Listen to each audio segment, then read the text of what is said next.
عظمت چاند معصومین علیہ السلام بآواز بلند صلوات۔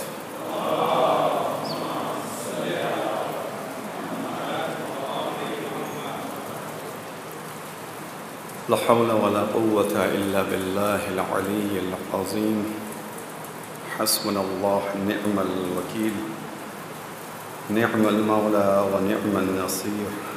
بسم الله الرحمن الرحيم،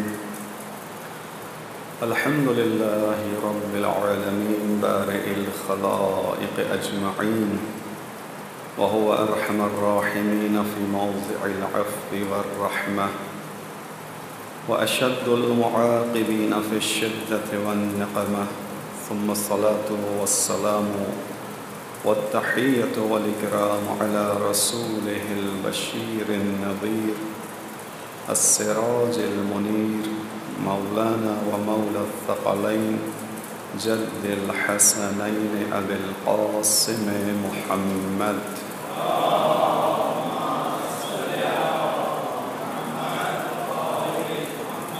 وعلى أهل بيته الطيبين الطاهرين المعصومين المظلومين الذين أذهب الله عنهم الرجس وطهرهم تطهيرا۔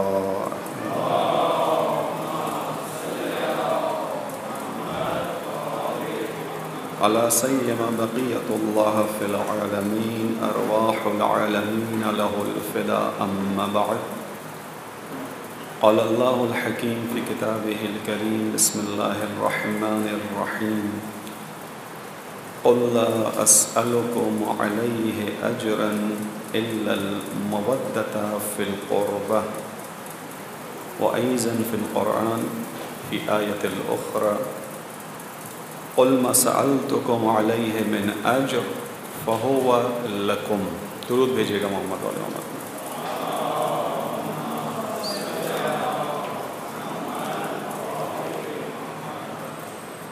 عزیزان محترم، آزاداران امام حسین علیہ السلام اور اس سے ایک مرحلہ آگے بڑھ کر زواران امام حسین علیہ السلام، السلام علیکم۔ خداوند عالم نے آپ کو یہ شرف عنایت فرمایا کہ آپ امام حسین علیہ السلام کی زیارت کے ارادے سے اپنے گھروں کو چھوڑنا چاہتے ہیں۔ ممکن ہے کوئی اس سال کا زائر نہ ہو، ممکن ہے کوئی اگلے سال کے لیے کسی اور موقع کے لیے پلان کر کے آیا ہو، اور یہ بھی ممکن ہے کہ کوئی پہلے ہو کر آیا ہو، تو جاننا چاہتا ہو کہ خداوند عالم اس زیارت کو کیسے دیکھتا ہے۔ عزیزو، یہ جو ہمارا اور آپ کا عمل ہے، چونکہ یہ رسمی مجلس نہیں ہے، اربعین کے عنوان سے موضوع رکھا گیا، تو اس کو تھوڑا سا دیگر حوالوں کے ساتھ اور دیگر انداز میں آپ کے سامنے بیان کروں گا۔ آیہ کریمہ آپ کے سامنے پڑھی، بہت واضح سی آیت ہے، جس میں خداوند عالم نے ارشاد فرمایا ہے اپنے حبیب سے کہ اے حبیب، آپ کہہ دیجئے کہ میں تم سے اپنی رسالت کا کوئی اجر نہیں مانگتا، کوئی جزا نہیں مانگتا، سوائے اس کے کہ میرے قرابت داروں کے ساتھ مودت سے پیش آؤ۔ اس کے بعد جو دوسری آیت میں نے آپ کے سامنے پڑھی، اس میں بھی اجر رسالت کے بارے میں بات ہے، اور دوبارہ اس طرح کہا گیا کہ ان سے یہ بھی کہہ دیجئے کہ ما سألتکم علیہ من اجر، یہ جو میں نے تم سے اجر مانگا ہے، یعنی پہلے تو کہا کہ اجر نہیں مانگتا، اگر کوئی اجر ہے تو وہ کیا ہے؟ مودت قربہ ہے۔ اور اس کے بعد کہا کہ اگر میں نے کوئی اجر مانگا ہے، ما سألتکم علیہ من اجر، اگر میں نے کوئی اجر مانگا ہے، فہو لکم، تو یہ جان لو کہ اس کا فائدہ خود تمہیں ہونے والا ہے۔ اس اجر سے مجھے یعنی محمد مصطفیٰ کو کچھ ملنے والا نہیں ہے، یہ تمہارے اپنے فائدے میں۔ ہمارا اور آپ کا ائمہ علیہ السلام کے ساتھ وابستہ ہونا، ائمہ علیہ السلام کی تعلیمات پر عمل کرنا، ائمہ کی زیارت پر جانا، اجر رسالت کی ادائیگی کا ایک طریقہ ہے۔ بہت سارے طریقے ہو سکتے ہیں جس پر ہم اجر رسالت کو ادا کریں، جیسے خداوند عالم نے کہا کہ مودت سے پیش آؤ۔ مودت اور محبت میں ایک فرق کو بیان کیا گیا، اہل فن اس کو بیان کرتے ہیں کہ محبت اور مودت میں ایک فرق ہے۔ محبت ایک قلبی کیفیت ہے کہ جو ممکن ہے انسان کے دل میں کسی دوسرے شخص کے لیے موجود ہو، لیکن ضروری نہیں ہے کہ محبت کا اظہار بھی کیا جا سکے۔ دل کے اندر ایک احساس ہے، دل کے اندر ایک فیلنگ ہے، دل کے اندر ایک رسپیکٹ ہے، اس کو رکھا گیا ہے۔ لیکن یہ ضروری نہیں کہ اس محبت کا اظہار بھی کیا جا سکے، ایکسپریس بھی کر کے انسان بتا سکے۔ مودت کیا چیز ہے؟ مودت ایک ایسی محبت ہے کہ جو دل کے اندر نہیں رہتی، اعضاء و جوارح کے ذریعے سے ظاہر ہو جاتی ہے، انسان کے عمل کے اندر نظر آنا شروع ہو جاتی ہے۔ انسان پھر جس سے مودت رکھتا ہے پھر اس کے لیے کاموں کو انجام دیتا ہے، پھر اس کے لیے اپنی زندگی کو تبدیل کرنا پڑے تو تبدیل کرتا ہے، اپنی پسند اور ناپسند کو اس کی خاطر چھوڑتا ہے۔ یہ محبت سے اگلا مرحلہ ہے۔ اہل بیت کے معاملے میں رسول اللہ نے کہا کہ مودت سے پیش آؤ، یعنی فقط دل میں محبت رکھ کے نہیں بیٹھو، اس محبت کا اظہار کرو، اس محبت کو اپنے ایکشن کے ذریعے سے بتاؤ، اس محبت کو ایکسپریس کرو۔ اس کو ایکسپریس کرنے کے راستے مختلف ہیں۔ ایک راستہ یہ ہے کہ میں اور آپ بیٹھ جاتے ہیں اور اس کے بعد ہم خداوند عالم کی بارگاہ میں روزانہ 2 رکعت نماز شکرانہ ادا کرتے ہیں کہ پروردگار تیرا شکر ہے کہ تو نے ہمیں محمد اور آل محمد کے دامن سے وابستہ کیا، بہت بڑی نعمت ہے، اس سے بڑی نعمت ہمارے پاس کوئی اور نہیں ہے۔ یعنی اس کو اس طرح سے ہمیشہ بیان کیا جاتا ہے، سمجھایا جاتا ہے کہ اگر فرض کیجئے آپ کو اختیار دیا جائے، شعور کے ساتھ تمام چیزیں آپ کے سامنے رکھی جائیں اور اس کے بعد آپ کو محبت اہل بیت کا اندازہ ہو جائے، اس اندازے کے بعد خدا کہے کہ اب آ کر اس کی ایک طرف دنیا کی دولت ہے، ایک طرف محبت اہل بیت ہے، دونوں میں سے کسی ایک چیز کا انتخاب کر لو، تمہیں کون سی چیز چاہیے؟ ایک ملے گی، دونوں ایک ساتھ نہیں مل سکتی، اس شرط کے ساتھ کہ ہمیں محبت کا اندازہ کروا دیا گیا ہو، معرفت آ گئی ہو، ہم نے اس محبت کو فیل کیا ہو کہ محبت ہوتی کیا ہے، محبت اہل بیت۔ اس کے بعد خدا کہے کہ اب 2 میں سے ایک چیز لے لو، یا دنیا لے لو یا محبت اہل بیت لے لو۔ ہمارا آپشن کیا ہوگا؟ سوچے بغیر ہمارا آپشن محبت اہل بیت ہے، سوچے بغیر ہمارا جو آپشن ہے، جو آپٹ کریں گے چیز آگے، محبت اہل بیت ہے۔ یہ ایک ایسی چیز ہے کہ جس کو واقعے سے بھی مستند کر دیتا ہوں کہ ایک شخص آیا 10ویں امام کے پاس اور سنا وہ واقعہ آپ سب کا۔ آنے کے بعد اس نے 10ویں امام سے کہا مولا غریب ہوں، نادار ہوں، فقیر ہوں، مدد کیجیے۔ امام نے کہا ٹھیک ہے تیری مدد کرتا ہوں، لیکن تو پہلے میرے ساتھ ایک ڈیل کر لے، معاملہ کر، کچھ دے، اس کے بدلے میں تجھے کچھ دے دوں گا۔ شخص حیران ہوا، کہنے لگا کہ مولا میں تو فقیر و نادار ہوں، میں تو ناداری کی حالت میں آیا ہوں، میرے پاس کچھ بھی نہیں ہے، لیکن جب آپ کہہ رہے ہیں کہ ڈیل کرو، اس کے لیے تیار ہو جاؤ، تو شاید کچھ ہوگا میرے پاس، مجھے نہیں معلوم، میں تو خالی جیب ہوں، لیکن آپ کہہ رہے ہیں تو ہوگا، میں تیار ہوں۔ امام نے اس کے سامنے یہی چیز رکھی، کہا کہ ٹھیک ہے، ہم تمہیں اتنے 1000 اشرفی دینار درہم جو بھی اس زمانے کی رائج کرنسی تھی، امام نے کہا میں تمہیں یہ دیتا ہوں۔ اس نے کہا ٹھیک ہے، یہ لینے کے بدلے میں دینا کیا پڑے گا؟ درود بھیجے محمد والے محمد۔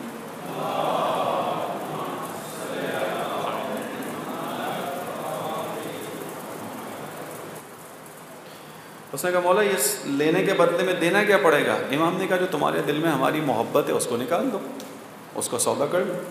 اس نے کہا مولا یہ نہیں ہو سکتا، یہ ڈیل نہیں ہو سکتی۔ امام نے قیمت بڑھا دی، اس نے کہا نہیں ہو سکتا۔ قیمت بڑھاتے بڑھاتے جو روایت بتاتی، امام نے کہا آدھی دنیا کی دولت راضی ہو اس پہ۔ اس نے کہا مولا پوری دنیا کی دولت بھی آپ دے دیں اور آپ مجھ سے کہیں اس کے بدلے میں آپ کی محبت دل سے نکال دوں، میں نہیں نکال سکتا، نہیں ہو سکتا، یہ سودا نہیں ہو سکتا۔ امام مسکرائے، مسکرانے کے بعد کہا کہ اس فقیر پر تعجب ہے جس کے پاس ایک ایسا گوہر موجود ہے، ایسا قیمتی سرمایہ موجود ہے کہ جس کے بدلے میں وہ پوری دنیا کو کوئی حیثیت اہمیت نہیں دے رہا، پھر بھی کہہ رہے ہیں میں فقیر ہوں، یہ کیسا فقر؟ تو یہ حقیقت ہے کہ اگر ہمیں شعور ادراک کے ساتھ کہ جو ہمیں خدا نے محسوس کروائی ہے محبت اہل بیت علیہ السلام، یہ اس کا انعام ہے، اکرام ہے، فضل ہے، احسان ہے، اس کے ساتھ ہم ہر چیز کو چھوڑ سکتے ہیں، اس کو نہیں چھوڑ سکتے۔ تو اس کا ایک طریقہ جو رسالت کی ادائیگی وہ یہ کہ ہم روزانہ بیٹھ کے نماز شکرانہ ادا کریں خدا کی بارگاہ میں۔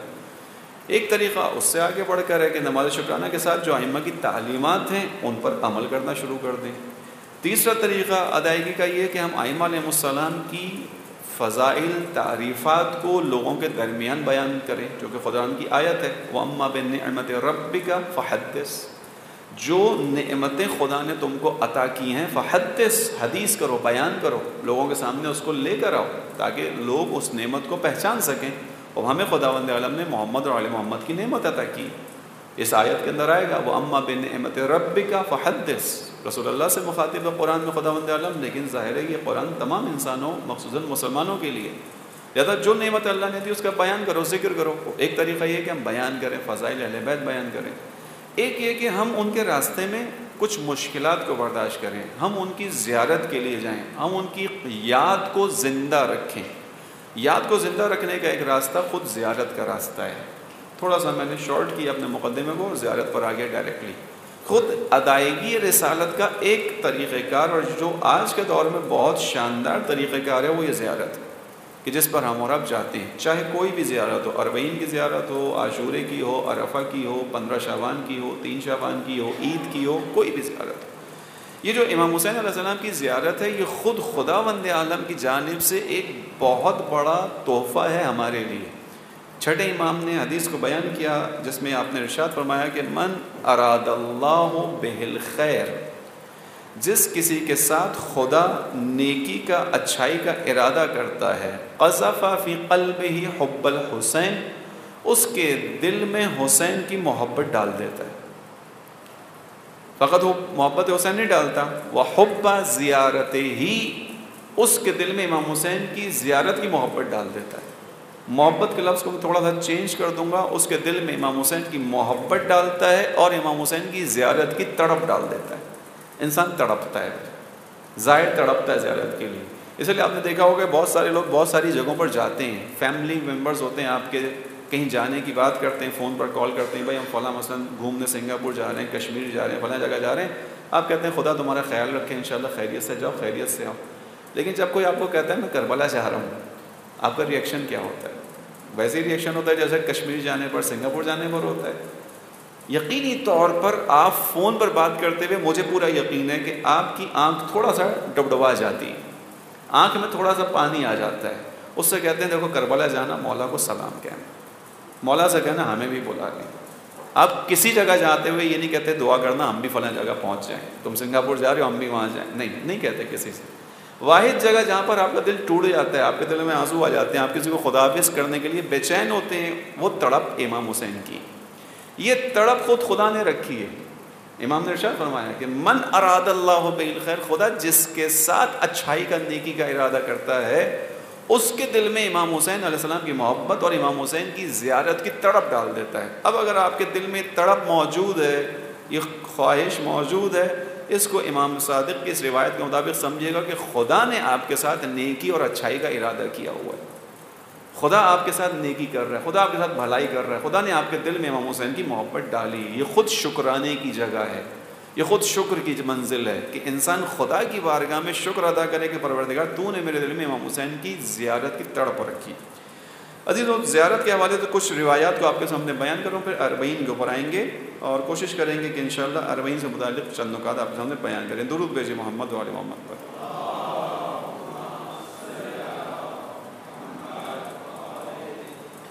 یہ زیارتیں خود عہد امامت ہیں۔ عہد سے مراد وعدہ۔ ہم نے ائمہ علیہ السلام کے ساتھ کچھ وعدے کیے ہیں۔ ائمہ علیہ السلام کا ہم سے رابطہ ہے، جو ولایت کا رابطہ ہے دو طرفہ ہوتا ہے، ایک مولا ہوتا ہے، ایک موالی ہوتا ہے یا اس کا ولی ہوتا ہے۔ مولا کے کچھ فرائض ہوتے ہیں، موالی کے کچھ فرائض ہوتے ہیں۔ ہم اور آپ مولا کے ماننے والے ہیں، ولایت کے ماننے والے ہیں۔ اس چیز کو کہا گیا کہ دو طرفہ رابطہ ہے، ایک عہد ہے، ایک پیمان ہے، ایک کانٹریکٹ ہے جو ہم سب کی گردن پر ہے، جس کو آپ مومنین دعائے عہد میں روزانہ پڑھتے ہیں۔ اپنے زمانے کے امام کو مخاطب کرتے ہوئے اس میں پڑھتے ہیں کہ پروردگار آج کے دن اللہم انی اجدد لہ فی صبیحۃ یومی ھذا، اور تمام ایام کے اندر میں اس بیعت کو، کانٹریکٹ کو دوبارہ سے ریوائیو کر رہا ہوں۔ یہ عہد اور پیمان ہے کہ جو اماموں کے حوالے سے، حتیٰ زیارت ائمہ علیہ السلام عہد کا حصہ ہے۔ 8ویں امام کی روایت جس کو میں نے لکھا آپ کے سامنے بیان کرتا ہوں۔ ان لکل امام احد فی عنق اولیائہ و شیعتہ، بے شک ہر امام کی نسبت ان کے ماننے والوں اور شیعوں کی گردنوں پر ایک عہد و پیمان ہے۔ وَإِنَّ مِن تَمَامِ الْوَفَاءِ بِالْعَهْدِ، اور اس عہد کو مکمل طور پر ادا کرنے، وحسن الادا، اور اس کو اچھے طریقے سے پورا کرنے کے لیے جو شرائط ہیں ان میں سے ایک چیز ہے زیارت و قبورہم، ان ائمہ کی زیارت کرنا، ان ائمہ کے قبور کی زیارت کرنا اس عہد کی پاسداری ہے۔ فمن زارہم، جو کوئی بھی، فمن زارہم، جو کوئی بھی ان ائمہ میں سے کسی کی زیارت کرتا ہے، کان ائمتہم شفعاء یوم القیامہ، قیامت کے دن یہی امام اس کے شفیع بن جائیں گے، اس کی شفاعت کرنے والے ہوں گے۔ قیامت کا میدان بہت سخت میدان ہوگا۔ انسان کو جو پہلا مرحلہ زیارت پر ملتا ہے وہ کیا ملتا ہے؟ ائمہ علیہم السلام انسان کے شفیع بنتے ہیں، شفاعت کرنے والے بنتے ہیں۔ یعنی آپ نے جس امام کی زیارت کی ہوگی وہ امام قیامت کے دن آپ کا ہاتھ تھامنے کے لیے کھڑا ہوگا، کیونکہ یہ عہد امامت ہے۔ اب ایک طرف سے آپ نے اپنے وعدے کو پورا کیا، میں نے کہا دو طرفہ معاملہ ہے، دو طرفہ رابطہ ہے۔ آپ کی طرف سے، ہماری طرف سے جو رابطہ ہے وہ کیا ہے؟ زیارت کرنا۔ امام کی طرف سے کیا ہے؟ زیارت کے بدلے اس کا اجر دینا، اس کا ثواب دینا، اس میں مدد کرنا۔ وہ مدد کہاں ہوگی؟ دنیا میں اپنی جگہ ہے، آخرت کے اندر۔ امام نے ارشاد فرمایا کہ فمن زارہم، جو بھی ان میں سے کسی کی زیارت کرتا ہے، کانا ائمتہم شفعاء یوم القیامہ، قیامت کے دن یہ ائمہ انسان کی شفاعت کرتے ہیں، قیامت کے دن انسان کی شفاعت ہوگی۔ ایک حدیث۔ دوسری چیز بیان کرتی ہے کہ من زارنا، جو کوئی بھی ہم ائمہ کی زیارت کرے، کب؟ فی مماتنا، ہمارے مرنے کے بعد، ہماری شہادت کے بعد، یعنی ہمارے قبور کی زیارت کرے، ہمارے روزوں کی زیارت کرے۔ من زارنا فی مماتنا فکأنما زارنا فی حیاتنا، وہ ایسے ہی ہے گویا وہ ہماری زندگی میں ہم سے ملنے آیا ہو۔ کتنا بڑا درجہ ہے۔ میں نہیں تھا امام صادق کے دور میں، آپ نہیں تھے امام صادق کے دور میں، ہم امام سجاد کے دور میں نہیں تھے، ہم پانچویں امام کے دور میں نہیں تھے، ہم امام رضا کے دور میں نہیں تھے، مگر یہ ائمہ کہہ رہے ہیں کہ اگر تم نے ہمارے مرنے کے بعد ہماری قبور کی زیارت کی، یہ ایسا ہی ہے کہ جیسے تم ہماری حیات میں، ہماری زندگی میں ہم سے ملنے آئے ہو۔ یعنی اس ملاقات کو امام، اب خود توجہ کیجئے گا، خود اس نقطے سے اس بات کی طرف منتقل کر لینا چاہیے ذہن کہ پھر ہم جن کی زیارت کے لیے جاتے ہیں، بقول آغا بہجت کے، جب ان سے پوچھا گیا کہ آغا زیارت کی شرائط کیا ہیں، کیسے بہترین زیارت کی جا سکتی ہے، پہلا نقطہ انہوں نے بیان کیا، کہا پہلا نقطہ زیارت کا یہ ہے کہ تم جس امام کی زیارت کے لیے جاتے ہو اس کو مردہ تصور کر کے مت جاؤ، امام زندہ ہے، امام حی ہے، امام دیکھ رہا ہے۔ اسی لیے پھر آغا بہجت بیان کرتے تھے کہ دیکھو جب ہم زیارت کے لیے جاتے ہیں اور آپ جب جائیں گے، ہم کیا کرتے ہیں؟ زیارت سے پہلے کام انجام دیتے ہیں، دروازے پر کھڑے ہو جاتے ہیں، دروازے پر کھڑے ہونے کے بعد کیا کرتے ہیں؟ ایک چیز ہے جس کو ہم کہتے ہیں اذن دخول۔ اذن دخول یعنی داخل ہونے کی اجازت۔ آغا بہجت کہتے ہیں کہ یہ داخل ہونے کی اجازت کیوں ہے؟ اس لیے کہ جب کسی کا گھر ہوتا ہے تو اس کے گھر میں اس کی اجازت سے داخل ہوا جاتا ہے۔ اب اگر تھوڑی دیر کے لیے آپ تصور کریں، آپ ایک ایسی جگہ چلے جائیں جہاں مثلا گھر بنا ہوا ہو، خرابہ ہو، پہلے کسی زمانے میں لوگ رہتے ہوں، اب کوئی رہنے والا نہ ہو، آپ کیا کریں گے؟ وہاں داخل ہونے سے پہلے نوک کریں گے، بیل بجائیں گے، کچھ کریں گے؟ یعنی آپ داخل ہو جائیں گے، آپ کو پتہ ہے کہ یہ اب آثار قدیمہ میں آ چکا ہے۔ موئن جو دڑو مثلاً کوئی چلا جائے، وہاں پہ کسی گھر کے نشان بنے ہوئے ہوں، کوئی کھڑے ہو کے اجازت تو نہیں لے گا، کوئی دروازہ تو نہیں کھٹکھٹائے گا، معلوم ہے کہ یہاں کوئی نہیں رہ رہا۔ لیکن ائمہ کے حرم میں آنے کے بعد آپ دروازے پہ کھڑے ہو کے اذن دخول پڑھتے ہیں۔ اس اذن دخول کا مطلب کیا ہے؟ آپ اس بات کے قائل ہیں کہ یہ حرم کسی کا ہے، جس کا ہے وہ یہاں موجود ہے، لہٰذا مجھے داخل ہونے سے پہلے اس کی اجازت چاہیے۔ پہلا نقطہ آگے بہت کہتے تھے کہ یہ تصور لے کر جاؤ کہ جس کی زیارت کے لیے جا رہے ہو وہ زندہ ہے امام، اور نہ فقط زندہ ہے، وہ اس گھر کا مالک ہے، اس جگہ کا مالک ہے، وہ تمہیں دیکھ بھی رہا ہے۔ اسی لیے پھر زیارت کا اگلا ٹکڑا ہے اذن دخول کے اندر ہی ہے کہ میں اس بات کی گواہی دیتا ہوں، اشہد انکا، یہ آپ سب جب جائیں گے زیارت کے مقامات پہ، یہ زیارت پڑھیں گے آپ، اشہد انکا، میں گواہی دے رہا ہوں، تشہد مقامی، جس امام کی بھی قبر پہ جائیں گے، اشہد انکا تشہد مقامی، میں گواہی دے رہا ہوں کہ آپ میرے یہاں کھڑے ہونے کو دیکھ رہے ہیں۔ جو زندہ ہے وہی دیکھے گا۔ تسمع کلامی، فقط دیکھ نہیں رہے، تسمع کلامی، میرے کلام کو سن رہے ہیں۔ اگر میں نے آپ کو آگے کہا یا ابا عبداللہ، آپ نے سنا ہے۔ اگر میں نے آپ کو کہا یا امیر المومنین، آپ نے سنا ہے۔ اگر میں نے آنے کے بعد کہا یا امام سجاد، آپ نے سنا ہے۔ تسمع کلامی وترد جوابی، آپ میرے سلام کے جواب کو مجھے دے بھی رہے ہیں۔ میں نے اگر کہا السلام علیکہ یا ابا عبداللہ، وہ سلام کرنا مستحب تھا، سلام کا جواب کیا ہے؟ واجب ہے۔ میں نے جب سلام کیا تو آپ سلام کا جواب دے رہے ہیں مجھ کو، لیکن مشکل کیا ہے؟ وہ اسی زیارت کے ٹکڑوں میں آتا ہے۔ وہ مشکل یہ ہے کہ میرے گناہوں کی وجہ سے میرے کانوں پہ پردہ پڑا ہوا ہے، میرے اعمال کی وجہ سے میری نگاہوں پہ پردہ ہے، اس لیے میں آپ کو دیکھ نہیں پا رہا، اس لیے میں آپ کو سن نہیں پا رہا، لیکن میں گواہی دے رہا ہوں۔ یہ گواہی سے کیا مراد ہے؟ گواہی انسان وہاں دیتا ہے جہاں یقین ہو۔ مجھے یقین ہے آپ کے زندہ ہونے پر، مجھے یقین ہے آپ کے دیکھنے پر، مجھے یقین ہے آپ کے سننے پر، مجھے یقین ہے آپ کے سلام کے جواب دینے پر، مشکل میری طرف سے ہے۔ میرا نفس ابھی تک اس منزل تک نہیں پہنچا کہ جہاں میں آؤں تو میں آپ کو دیکھ سکوں، جہاں میں آؤں تو میں آپ کی زیارت کر سکوں۔ اب اسی کے اندر یہیں پہ رہتے ہوئے یہ بات بیان کر دوں، متعدد مومنین ہیں، کئی مومنین ایسے ہیں کہ جن کو حرم معصومین علیہ السلام میں خود معصومین کی زیارت نصیب ہوئی۔ اس بات کو ذہن میں رکھیے گا زیارت پہ جانے سے پہلے۔ یعنی ابھی میں آپ کو تھوڑا سا موضوع کے اندر ہی رہتے ہوئے بیان کروں، ہم اور آپ ایک دعا کرتے ہیں امام حسین کی زیارت سے متعلق۔ وہ دعا کا ٹکڑا کیا ہے؟ اللہم ارزقنا زیارت الحسین۔ آپ خدا سے کیا مانگتے ہیں؟ ہمیں کس چیز کی زیارت چاہیے؟ ہم نہیں کہتے اللہم ارزقنا زیارت قبر الحسین، نہیں کہتے ہمیں قبر حسین کی زیارت چاہیے۔ ہم خدا سے کیا کہتے ہیں؟ ہم نہیں کہتے اللہم ارزقنا کربلا، ہمیں کربلا نہیں دیکھنی، ہمیں کیا دیکھنا ہے؟ ہمیں امام حسین کو دیکھنا ہے۔ اللہم ارزقنا زیارت الحسین۔ اگر یہ دعا پوری نہ ہو سکتی ہوتی تو ہمیں سکھانے والے یہ دعا نہ سکھاتے، اگر یہ دعا پوری نہ ہو سکتی ہوتی ہمیں بتانے والے یہ دعا نہ بتاتے، ہمیں وہی پڑھایا جاتا، یہ دعا کرو اللہم ارزقنا زیارت کربلا، اللہم ارزقنا زیارت قبر الحسین۔ نہیں، کہا گیا بلند ہو، بلند پرواز بنو، خدا سے طلب کرو۔ جب انسان بلند پرواز ہوتا ہے، اپنی فکر کو اونچا رکھتا ہے تو محنت بھی اسی حساب سے کرتا ہے۔ جس بچے نے امتحان کے اندر سوچا ہوتا ہے بس پاس ہونا ہے، اس کی ایفرٹس اسی حساب سے ہوتی ہیں۔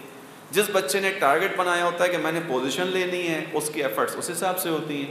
جس بچے نے سوچا ہوتا ہے میں نے اپنی یونیورسٹی کے اندر ٹاپ کرنا ہے، تمام فیکلٹیز کے اندر ہائیسٹ مارکس لینے ہیں، اس کی محنت ویسی ہوتی ہے۔ جتنا ٹارگٹ اونچا ہوتا ہے اتنی ایفرٹس بڑھتی چلی جاتی ہیں۔ یہی معاملہ معنویات کے اندر بھی ہے، یہی معاملہ معنوی میدان کے اندر بھی ہے کہ جتنا تمہارا ٹارگٹ اونچا ہوگا اتنی تمہاری ایفرٹس بڑھتی چلی جائیں گی۔ اسی لیے امام خمینی نے کلیدی نقطہ دیا تھا، بہت بنیادی نقطہ دیا تھا اس کے اندر، خود سازی کے چارٹ کے اندر امام خمینی نے کہا تھا کہ مادی حوالے سے ہمیشہ اپنے سے نیچے والے کو دیکھنا، لیکن معنوی اعتبار سے ہمیشہ اپنے اوپر والے پہ نگاہ رکھنا۔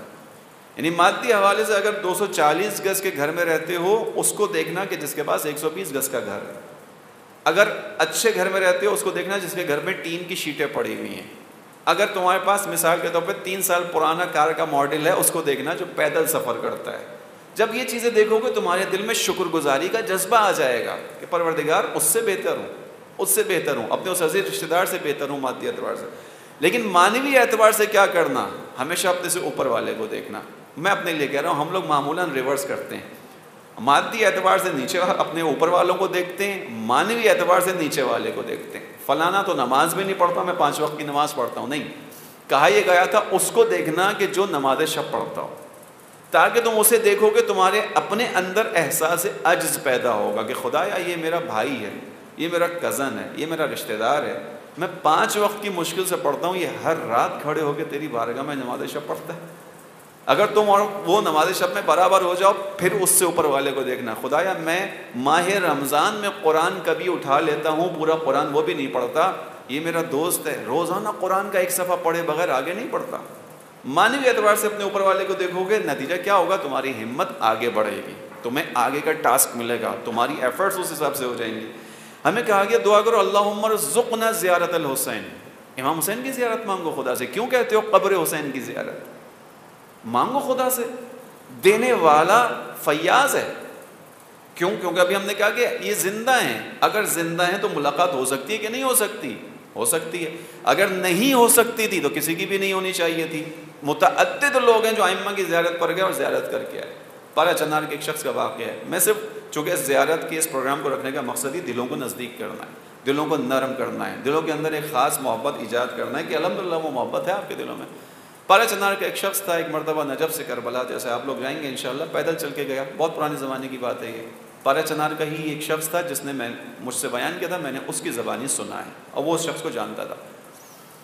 اس نے کہا کہ نجف سے پیدل چل کے گیا کربلا کے لیے۔ اب اس زمانے میں آپ کو معلوم ہے وسائل، حالات کچھ بھی نہیں ہوتے تھے، بہت مشکل سے لوگ پہنچتے تھے۔ کربلا کے اندر کچھ طالب علم بیٹھے ہوئے تھے جو وہاں پہ پڑھ رہے تھے، درس حاصل کر رہے تھے، کچھ کر رہے تھے. یہ شخص جب پہنچتا ہے، پہنچنے کے بعد یہ سیدھا امام حسین کی زری پر جاتا ہے. ہاتھ پاؤں اس کے تھوڑے سے خراب ہو رہے ہیں، ظاہر ہے ننگے پیر بھی چل کے آیا تھا، پیدل بھی چل کے آیا تھا، ننگے پیر بھی چل کے آیا تھا، اس کے پاؤں خراب ہیں. اب طالب علم دیکھ رہے ہیں، ان کی نگاہ میں امام حسین کا وہ مقام ہے، وہ سوچ رہے تھے کہ آنے سے پہلے تھوڑا صفائی ستھرائی کا خیال رکھ کے اس کو آنا چاہیے تھا. یہ شخص آگے جاتا ہے، آگے جانے کے بعد امام حسین کی زری کے پاس کھڑا ہو جاتا ہے. تھوڑی دیر گفتگو اس کی جاری ہے، یعنی اپنے طور پر اس ظاہری طور پر سلام وغیرہ کر رہا ہے، وہ اپنی جگہ ہے. اس کے بعد یہ امام حسین علیہ السلام کی زری کے اندر اس کے ہاتھ میں کوئی کھانے پینے کی چیز ہوتی ہے، روٹی ہوتی ہے، کچھ ہوتا ہے، یہ زری کے اندر ڈال دیتا ہے. یہ افراد پھر مزید تعجب کرتے ہیں کہ یہ کیسا بے ادب شخص ہے، یہاں پر اس طرح سے آگے آنے کے بعد اس طرح سے کھانے کی چیز کو زری میں ڈال دیا. تھوڑی دیر گزرتی ہے، یہ اپنا پاؤں اٹھاتا ہے، اپنے پاؤں کا تلوا نیچے والا حصہ زری کی جالی پر لگا دیتا ہے. اب جو یہ منظر یہ لوگ دیکھتے ہیں، جو بیٹھے ہوئے طالب علم ہوتے ہیں، یہ دوڑ کے جاتے ہیں، اس کو پیچھے پکڑ کے لاتے ہیں، کھینچ کے لاتے ہیں. کہتے ہیں کہ تم عجیب دیوانے آدمی ہو، تمہیں پتہ نہیں امام حسین کا حرم ہے، تم جانتے نہیں ہو کتنی عظیم جگہ ہے، کہاں پر تم آئے ہو. کہتا ہے کہ مجھے کیوں سرزنش کر رہے ہو، میرا کیا قصور ہے. کہیں کیوں اس طرح آ گئے. کہا میں جب داخل ہوا میں نے دیکھا میرے مولا حسین بیٹھے ہوئے، میں ان کی طرف بڑھ گیا، سلام دعا ہوا. اب یہ دیکھنے والے طالب علم کیا دیکھ رہے ہیں، یہ ذریعے سے سامنے کھڑے ہو کے سلام دعا کر رہا ہے، زیارت پڑھ رہا ہے. یہ کس سے گفتگو کر رہا تھا؟ امام حسین سے. کہنے لگا پھر امام حسین نے مجھ سے کہا کہ تم میری محبت میں نجف سے کربلا آئے ہو، راستے میں کیا کھایا پیا؟ میں نے کہا مولا یہ چیز ہے، میرے پاس سوکھی روٹی تھی، جو بھی تھا. امام نے کہا مجھے بھی دو، میں نے دے دیا. کہتا ہے اس کے بعد امام نے جملہ کہا، امام نے کہا کہ تم میری محبت میں وہاں سے یہاں تک ننگے پیر چل کے آئے ہو، تمہارے پاؤں میں کنکر وغیرہ لگے ہوں، تم اپنا پاؤں میری آغوش میں رکھو، میں تمہارے پاؤں کے کنکروں کو نکالوں. کہتا ہے میں کیا کرتا، میرے مولا کا حکم تھا. یہ طالب علم بیٹھے ہوئے کیا دیکھ رہے ہیں، یہ سادہ سا انسان کیا کر رہا ہے. اللہم ارزقنا زیارت الحسین، خدایا ہمیں حسین کی زیارت چاہیے، ہمیں حسین سے ملنا ہے، ہم امام حسین سے ملنا ہے. ہاں ایک ایسے شخص سے جس نے ملاقات کی ہے، ملاقاتیں کی ہیں، میں اس کے بارے میں آپ کو بتاتا ہوں. اس سے ڈائریکٹلی یہ سوال جواب میں نے کیے تھے. اس نے کہا دیکھو جب بھی حرم میں جاؤں نا، امام کے سامنے کھڑے ہو، امام سے کہو مولا میں یہاں اپنی کسی قابلیت کی وجہ سے نہیں آیا، یہ محض آپ کا فضل ہے، یہ آپ کی محبت ہے، آپ کی عطا ہے. اگر قابلیت کی بنیاد پر چیزیں طے ہوں تو میں اس حرم میں کھڑے ہونے کے قابل نہیں ہوں، میں اس دروازے کو ہاتھ لگانے کے قابل نہیں ہوں، میں اس زری کو تھامنے کے قابل نہیں ہوں. میں قابلیت کی بنیاد پر نہیں آیا، میں فضل کی بنیاد پر آیا ہوں، آپ کی محبت کی بنیاد پر آیا ہوں، آپ کی عطا کی بنیاد پر آیا ہوں. اب جب میں یہاں تک آ گیا آپ کی محبت کی بنیاد پر، ایک درخواست کر رہا ہوں، اس محبت کو کامل کر دیجئے، یہ جو حجاب پڑا ہوا ہے اس کو ہٹا دیجئے، میرے اختیار میں نہیں ہے، آپ کے اختیار میں. وہ شخص کہتا ہے میں نے اس طرح سے اس حجاب کو ہٹایا ہے، اس طریقے سے ملا ہوں. بہرحال یہ ایک وادی ہے عزیزوں. اللہم ارزقنا زیارت الحسین، خدایا حسین کی زیارت چاہیے، امام حسین کی زیارت کرنے آیا ہوں. ٹھیک ہے کہ اب امام حسین کی زیارت نہیں ہوگی تو میں قبر حسین پر اکتفا کر کے آؤں گا، میں ذریعہ حسین پر اکتفا کر کے آؤں گا. آیا حسین کی زیارت کے لیے تھا، اور جب پلٹ کر آئیں یہ سوچ کر آئیں خدایا اگر اس دفعہ نہیں تو اگلی دفعہ. تو نے کہا تھا اس قبے کے نیچے زیارت دعا کو قبول کرے گا، اس قبے کے نیچے دعائیں قبول ہوتی ہیں، میری دعا ہی یہی ہے بس، یہ حجاب ہٹا دے. عزیزوں یہ 40 کی زیارت حجابوں کو ہٹانے کا کام کرتی ہے. آگے چلتے ہیں تھوڑا سا. لہذا ایک بیان کیا گیا کہ من زارنا فی مماتنا، جو ہماری موت کے بعد ہماری زیارت پر آتا ہے وہ ایسا ہے گویا اس نے حیات میں، زندگی میں ہماری زیارت کی ہو. یہ مقام ہے زائر کا. امام حسین علیہ السلام کی زیارت کی عزیزوں خصوصیات بہت زیادہ ہیں. تمام ائمہ کی زیارت اپنی جگہ ہے، مگر امام حسین کی زیارت کی خصوصیات بہت زیادہ ہیں. سب سے پہلے اب جو زیارت 40 آ رہی ہے اس کے بارے میں آپ نے پوری روایت پڑھی ہوئی ہے، سنی ہوئی ہے، بارہا سنا ہے کہ مومن کی 5 علامتوں میں سے ایک علامت زیارت 40 ہے. زیارت 40 یعنی مومن 5 علامتیں ہیں، 5 چیزوں پر مومن عمل کرتا ہے، جن میں سے ایک زیارت 40 ہے. زیارت 40 کا پڑھنا نہیں ہے، زیارت 40 کرنا ہے. 40 کے دن امام حسین کی زیارت کرنا یہ مومن کی نشانیوں میں سے. لہذا اس نقطے کو ذہن میں رکھیے گا جو انشاءاللہ آپ لوگوں نے ارادہ کیا ہے. امام حسین کی زیارت کی خصوصیات. حدیث چھٹے امام سے، من ترک زیارت الحسین وہو یقدر فقد اق رسول اللہ واقنا اہل البیت. جو کوئی بھی قدرت، توانائی، طاقت، استطاعت رکھتے ہوئے امام حسین علیہ السلام کی زیارت کو ترک کر دے، چھوڑ دے، اس نے رسول اللہ کو عاق کر دیا، ہم اہل بیت کو اپنے دین سے عاق کر دیا. عاق کرنے کا مقصد آپ سمجھتے ہیں، والدین اولاد کو ان کی نافرمانی کی بنیاد پر عاق کر دیتے ہیں، اور جس کو والدین عاق کرتے ہیں اس کی شفاعت نہیں ہوتی، اس کی بخشش نہیں ہوتی. چھٹے امام سے یہ روایت ہے. جو کوئی امام حسین کی زیارت کو اس حالت میں کہ وہ کر سکتا ہو، جا سکتا ہو، صلاحیت ہو، استطاعت ہو، ترک کر دے، تو اس نے گویا رسول اللہ کو اور ہم ائمہ کو عاق کر دیا. عزیزو، امام حسین کی زیارت کے بارے میں یہی کہ حج کے لیے استطاعت شرط ہے، حج کے لیے مستطیع ہونا شرط ہے. استطاعت کے اندر جسمانی صلاحیت، جسمانی توانائی کے ساتھ راستوں کا امن ہونا شرط ہے. راستہ امن ہو، پر امن راستہ ہو، آپ حج کے لیے چاہیے، خدا کے خانہ خدا کی زیارت کے لیے جائیے. آپ کے پاس استطاعت ہو، مال میں سے اضافہ ہو، تو آپ حج کے لیے جائیے. امام حسین کی زیارت کے لیے حتیٰ یہ کہا گیا کہ استطاعت نہیں بھی ہے تو پیسہ جمع کرو، امام حسین کی زیارت کے لیے جاؤ. امام حسین کی زیارت کے لیے یہ بھی کہا گیا کہ حالات پرخطر بھی ہوں تب بھی امام حسین کی زیارت کے لیے جاؤ. یہ معاملہ کچھ اور ہے. حج کے لیے، کعبے کے لیے کہ دو استطاعت چاہیے، مالی استطاعت چاہیے اور امن ہونا چاہیے. اگر نہیں ہے تو مت جاؤ، حج ساقط ہے. امام حسین کی زیارت ساقط نہیں. امام حسین کی زیارت پرخطر حالات میں بھی جانا ہے، مومن کے اوپر فرض ہے. آگے چلتا ہوں. چھٹے امام نے دوبارہ بیان کیا، من لم یاتی قبر الحسین، جو امام حسین کی قبر کی زیارت کے لیے نہ آئے. شرط کیا ہے کہ استطاعت رکھتا ہو، جمع کر سکتا ہو پیسے، جا سکتا ہو. من لم یاتی قبر الحسین وہو یزعم، اور وہ یہ گمان کرتا ہے، انہ لنا شیعہ حتی یموت، اور وہ یہ سوچتا ہے کہ وہ ہمارا شیعہ ہے اور اس کو اسی حال میں موت آ جائے کہ حسین کی زیارت نہ کی ہو، فلیس ہوا لنا شیعہ، وہ ہمارا شیعہ نہیں ہے. چھٹے امام کی روایت وسائل الشیعہ. جو امام حسین کی زیارت پر نہ جائے یہاں تک کہ اسے موت آ جائے اور وہ یہ سمجھتا ہو کہ وہ ہمارا شیعہ ہے، ہمارا ولی ہے، وہ ہمارا شیعہ نہیں ہے. وَإِن كَانَ مِنْ أَهْلِ الْجَنَّةِ، اور اگر وہ اہل جنت میں سے ہو، اگر وہ اپنے اعمال کی بنیاد پر جنت میں چلا جائے، فَهُوَ ضَيْفٌ لِأَهْلِ الْجَنَّةِ، وہ جنت میں ہمارا مہمان نہیں بنے گا، دوسروں کا مہمان بنے گا. یہ امام کی روایت ہے وسائل الشیعہ سے. امام حسین علیہ السلام کی زیارت کی اتنی اہمیت ہے. عزیزوں، امام حسین کی زیارت کے لیے جو روایات ہے، میں فقط روایات بیان کر رہا ہوں، پھر آداب کی طرف تھوڑا سا آ جائیں گے اور زحمت تمام کریں گے. امام حسین کی زیارت کے لیے بیان کیا گیا، روایت بیان کرتی ہے، جس نے امام علی علیہ السلام کی زیارت کی گویا اس نے رسول اللہ کی زیارت کی. امام علی کی زیارت برابر ہے رسول اللہ کی زیارت کے. جس نے امام حسین علیہ السلام کی زیارت کی، فمن زار اللہ فی عرشہ، گویا اس نے عرش پر خدا کی زیارت کی. اس نے عرش پر خدا کی زیارت کی. امام حسین کی زیارت کا اجر ہے، ثواب ہے. امام علی کی زیارت رسول اللہ کی زیارت کے برابر. امام حسین کی زیارت عرش الہی پر خدا کی زیارت کے برابر. ٹھیک. اس کے بعد بیان کیا گیا جو خصوصیات امام حسین کی زیارت کے ساتھ ہیں. جو کوئی بھی امام حسین کی زیارت کرتا ہے، عارفم بحق ہی، امام کی زیارت کرتا ہے ان کے حق کا معرفت رکھتے کے ساتھ، خداوند عالم اگر عرفے کے علاوہ ہو تو کیا کرتا ہے، خداوند عالم اس کو 100 عمرے اور 100 حج کا ثواب عطا کرتا ہے. عرفے کے علاوہ، عرفہ یعنی 9 ذی الحج، 9 ذی الحج کے علاوہ اگر زیارت ہے، یعنی جیسے ابھی آپ اربعین پر جائیں گے، جیسے آپ عاشور میں جاتے ہیں، 100 حج اور 100 عمرے کا ثواب. کون سا حج اور کون سا عمرہ؟ وہ حج اور وہ عمرہ جس کو کہا گیا حج مقبولہ، عمرہ مقبولہ. مقبولہ کا کیا مطلب ہے؟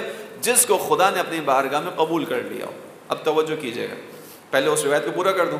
اور اگر عرفے کے دن کوئی زیارت کرتا ہے امام حسین کی جا کر، تو خداوند عالم اس کو 1000 حج اور 1000 عمرہ مقبولہ کا ثواب عطا کرتا ہے. عرفے کی خصوصیت ہے. عام دنوں میں 100 ہے. کون سا عمرہ کون سا حج؟ جو مقبول ہے، جس کو خدا نے قبول کر لیا. میں اور آپ اپنے واجب حج پر اگر جائیں، ہمیں امید ضرور ہوتی ہے خدا سے کہ خدا قبول کرنے والا ہے، یقین نہیں ہوتا. امید ہے خدا سے، خدا قبول کر لے. عمرے پہ جاتے ہیں امید دے کر جاتے ہیں کہ خدا قبول کرنے والا ہے. ضمانت کسی معصوم نے نہیں دی کہ تمہارا یہ حج قبول ہے. امام حسین کی زیارت پر معصومین کی ضمانت ساتھ میں آ رہی ہے کہ تم امام حسین کی زیارت کے لیے جاؤ گے, خداوند عالم حج مقبولہ, عمرہ مقبولہ کا ثواب دے گا. یہ امام حسین کی زیارت سے مخصوص چیزیں ہیں, کسی اور کی زیارت کے ساتھ نہیں ہیں. تمام ائمہ کی زیارت اہم ہے مگر امام حسین کی زیارت کی اہمیت ہے. چھٹے امام کی روایت, میں بخدا بھی روایات زیارت کی ذیل میں پڑھ رہا ہوں. چھٹے امام کی روایت کہ جس وقت ایک زائر حسین علیہ السلام اپنے گھر سے قدم نکالتا ہے, خداوند عالم اس کے اٹھنے کے پہلے قدم کے ساتھ ہی اس کے گناہوں کو بخش دیتا ہے. ٹھیک, اس کے اندر تھوڑا سا حاشیہ لگاؤں گا میں. اور جب یہ زائر حرم میں پہنچتا ہے, خداوند عالم کہتا ہے عبدی ادعونی, اے میرے بندے مجھے پکار, عجب کا میں تیرا جواب دوں گا. امام حسین کے حرم میں جب جاتا ہے کوئی زائر, خدا کہتا ہے, جب زائر حرم میں امام حسین میں کھڑا ہوتا ہے, خدا کہتا ہے ادعونی, مجھے پکارو, عجب کا میں تمہیں جواب دوں گا. تم مجھ سے طلب کرو کچھ, میں تمہیں عطا کروں گا. یعنی خدا زائر امام حسین سے براہ راست کلام کرتا ہے, مقایسہ نہیں کر رہا, مقایسے کی جگہ نہیں ہے, لیکن چونکہ امام حسین کی عظمت ہے اس لیے بیان کر رہا ہوں.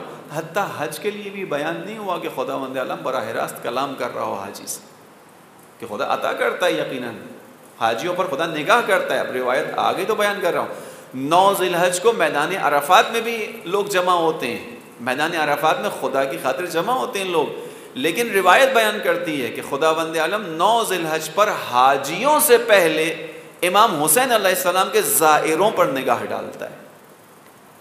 جو خدا کا حج کرنے جا رہے ہیں ان کے اوپر نگاہ ڈالنے سے پہلے, ان کی حاجات کو پورا کرنے سے پہلے, ان کی مشکلات کو برطرف کرنے سے پہلے خداوند عالم امام حسین کے حرم میں کھڑے ہوئے زائروں پر اپنی نگاہ رحمت ڈالتا ہے. کیوں؟ شاید اس کی دلیل ہو. دلیل یہ ہے کہ یہ اپنے الفاظ میں بیان کر رہا ہوں کہ اگر حسین علیہ السلام قربانی نہ دیتے تو یہ حج نہ ہو رہا ہوتا. خدا جو حاجیوں کو عطا کرنے والا ہے, حاجیوں کے حج کے پیچھے جو قربانی ہے وہ حسین کی ہے. اگر حسین نہ ہوتے تو حاجی عرفات میں کھڑا ہوا نہ ہوتا. آج یہ جو آج عرفات کے اندر حاجی آیا ہوا ہے, خدا کو پہچان رہا ہے, خدا کی معرفت میں آیا ہے, خدا کی محبت میں آیا ہے, یہ حسین کی قربانی کا بدلہ ہے, حسین کی قربانی کا صدقہ ہے. لہٰذا اب خداوند عالم کا اصول یہی ہے کہ خداوند عالم انسانوں سے اس شکریہ کو قبول نہیں کرتا کہ جس شکریہ کے اندر وہ شامل نہ ہو جس کی وجہ سے کوئی نعمت انسان کو ملی ہو. روایت ہے اس طرح کی. خداوند عالم اس بات کو جانتا ہے کہ اگر ایک حاجی آج کے دور میں آیا ہے, حج کر رہا ہے, قربانی کر رہا ہے, قربت کی منزل طے کر رہا ہے, اس جگہ تک پہنچنے کے لیے حسین نے اپنا سب کچھ قربان کیا ہے. اس حاجی کو یہ معرفت عطا کرنے کے لیے حسین نے راستہ بنایا ہے. اس حاجی کو یہاں تک پہنچانے کے لیے حسین نے اپنا سب کچھ قربان کیا. لہٰذا تقاضا محبت خدا کا یہی ہے کہ حاجیوں پہ نگاہ ڈالنے سے پہلے خدا امام حسین کے حرم پر, ان کے زائروں پر نگاہ ڈالے گا, خداوند عالم وہاں عطا کرے گا. لہذا بیان کیا گیا کہ جب انسان حرم امام حسین میں کھڑا ہوتا ہے تو خداوند عالم کیا کہتا ہے, مجھے پکارو, میں تمہاری طلب کو سن رہا ہوں. ڈائریکٹ زائر سے خدا کلام کرتا ہے. اور اس کے بعد جب یہ زائر امام حسین پلٹ کر آتا ہے, فرشتوں کا گروہ انسان سے مخاطب ہو کر کہتا ہے فاستأنف العمل, آج سے اپنے عمل کو دوبارہ شروع کر دے. تو اس حرم سے ایسے پلٹ کر جا رہا ہے جیسے ایک بچہ اپنی ماں کے شکم سے تازہ دنیا میں آتا ہے, یعنی جس کے ذمہ کوئی گناہ نہیں ہوتا, معصوم ہوتا ہے, گناہوں سے پاک ہوتا ہے, گناہوں سے مبرہ ہوتا ہے. عزیزوں, یہ وہ درجات ہیں جو خداوند عالم امام حسین کی زیارت کے اوپر عطا کر رہا ہے. کسی اور کی روایات, کسی اور کی زیارت میں نہیں ملیں گی آپ کو یہ خصوصیات.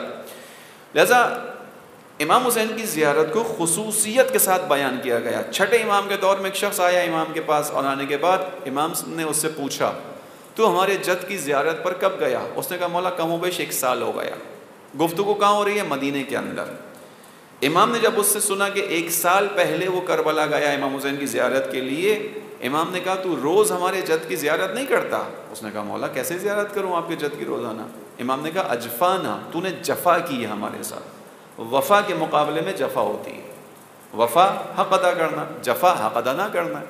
امام نے کہا اجفانا, تو نے جفا کی ہے ہمارے ساتھ. پریشان ہوا, کہنا مولا کیا مطلب؟ کہا تو ہمارے جد کی روز زیارت کیوں نہیں کرتا؟ کہا مولا کیسے ممکن ہے, میں مدینے میں رہتا ہوں, کربلا یہاں سے دور ہے, عراق کے اندر ہے. امام نے کہا میں تجھے راستہ بتاتا ہوں. راستہ یہ ہے کہ جب تجھے امام حسین کی زیارت کرنی ہو, جو ہم عمل انجام دیتے ہیں, ہر شب جمعہ مخصوصاً انجام دیتے ہیں. امام نے کہا کہ اس طرح کا آسمان کے نیچے کھڑا ہو جا، دائیں نگاہ کر بائیں نگاہ کر، آسمان کی طرف رخ کر کہہ دے السلام علیک یا ابا عبداللہ، میں اس زیارت کی قبولیت کی ضمانت لیتا ہوں۔ اس شخص کہتا ہے کہ اس دن کے بعد سے میں 40 مرتبہ دن میں اس طرح امام حسین کی زیارت کیا کرتا تھا۔ کسی اور امام کی زیارت کے لیے یہ روایت نہیں ہے، امام حسین کی زیارت کے لیے۔ ایک شخص آتا ہے امام حسین کی زیارت کے حوالے سے چھٹے امام کو بتاتا ہے کہ مولا میں کبھی کبھی حج پہ چلا جاتا ہوں، لیکن ہر سال امام حسین کی زیارت کے لیے جاتا ہوں، عرفے کے دن وہاں ہوتا ہوں، یعنی کبھی کبھی حج پہ جا پاتا ہوں۔ امام کہتے ہیں احسنت، یعنی اس کی تائید کرتے ہیں کہ تو بہت اچھا کام کرتا ہے۔ میں خلاصہ کر رہا ہوں، زیارت کی بہت روایات ہیں، میں خلاصہ کر کے بیان کر رہا ہوں تاکہ دل تھوڑا سا ہمارا نزدیک آئے، اس شرف پر خدا کا شکر ادا کرے جو اس نے ہمیں آپ کو عطا کیا۔ زیارت امام حسین کے لیے بیان کیا گیا کہ اگر انسان صاحب استطاعت ہے، صاحب ثروت ہے، تو سال میں کم از کم 2 مرتبہ امام کی زیارت پڑ جائے، اور اگر صاحب استطاعت نہیں ہے، اس کے پاس مال زیادہ نہیں ہے، تو 1 مرتبہ جانے کی کوشش ضرور کرے امام حسین کی زیارت کے لیے۔ تمام روایات، یہ خصوصیت ہے امام حسین کی زیارت کے لیے عزیزوں۔ امام حسین ہی کی زیارت کے لیے آپ کو ملے گا کہ خداوند عالم، جو روایت آغا بہاؤالدین نے یہاں بیان کی تھی کہ امام حسین کی زیارت کے لیے خداوند عالم ہر آن ہر لحظہ فرشتوں کو زمین پر بھیجتا ہے۔ فرشتوں کا تواتر ہے، یعنی جس طرح ایک چین ہوتی ہے اس طرح سے چیز چل رہی ہے۔ آسمان سے آتے ہیں، امام حسین کی زیارت کرتے ہیں، واپس پلٹ کر جاتے ہیں۔ آغا بہاؤالدین کے بقول جو انہوں نے بیان کیا تھا یہاں پہ، وہ کہتے ہیں کہ جو فرشتہ اوپر واپس جاتا ہے یہ چین میں واپس نہیں آتا، یہ فرشتہ اوپر جا کے نکل جاتا ہے، دوسرا فرشتہ آ رہا ہوتا ہے۔ یعنی خداوند عالم اس روایت کے مطابق فقط زیارت امام حسین کے لیے فرشتوں کو خلق کر رہا ہے، فقط زیارت امام حسین کی خاطر فرشتے ہر لمحہ خلق ہو رہے ہیں، وہ آ رہے ہیں واپس جا رہے ہیں، وہ جو فرشتہ زیارت کر کے چلا گیا وہ چلا گیا، اب دوسرا فرشتہ اس کے اندر آ رہا ہے۔ یہ خصوصیات امام حسین کی زیارت کے لیے۔ اب جب آپ زیارت امام حسین کے لیے جائیں تو تھوڑی دیر کے لیے سوچئے گا کہ آپ کہاں آ گئے، تھوڑی دیر کے لیے کھڑے ہو کے سوچئے گا۔ جب زیارت امام حسین کے لیے جائیں، کربلا میں آپ کی نگاہ امام حسین کے حرم مبارک پر پڑے، تھوڑی دیر کے لیے سوچئے گا کہ میں کس جگہ آ گیا ہوں۔ یہ وہ مقام ہے جہاں خداوند عالم انبیاء کو آنے کی اجازت عطا کرتا ہے۔ روایت کے مطابق شب جمعہ یا سال کی چند مخصوص مناسبتوں پر انبیاء زیارت امام حسین کے لیے آتے ہیں۔ اہل مکاشفہ نے ان چیزوں کو دیکھا ہے اور روایات میں ہے۔ چھوڑ دیجئے سب کو، انبیاء کو میں نہیں کہہ رہا آتے ہیں روایت میں بیان کر رہا ہے، لیکن میں فقط آپ کے دل کو نزدیک کرنے کے لیے کہہ رہا ہوں۔ ایک چیز تو طے شدہ ہے جس کو علماء نے بیان کیا ہے، آیت اللہ فاطمیہ نے اپنے ایک واقعے میں اس کو نقل کیا، اور انہوں نے بیان کیا کہ شب جمعہ کچھ سواریاں جنت سے چلتی ہیں جو امام حسین کی زیارت کے لیے آتی ہیں۔ ان سواریوں میں ایک سواری حضرت فاطمہ زہرا کی ہوتی ہے۔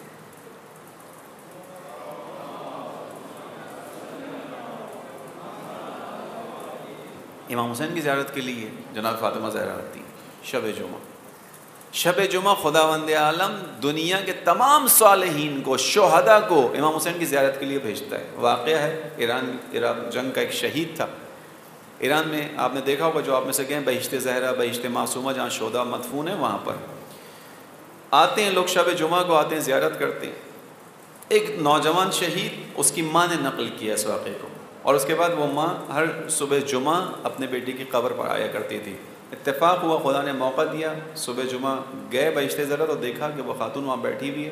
بعض لوگوں نے اس کی زبانی نقل کیا، پوچھا کہ کہا کہ آپ نے یہ دن کیوں تبدیل کیا؟ پہلے آپ ہر شب جمعہ آتی تھیں، اب آپ صبح جمعہ آتی ہیں، شب جمعہ نہیں آتی، جمعرات کی شام میں نہیں آتی۔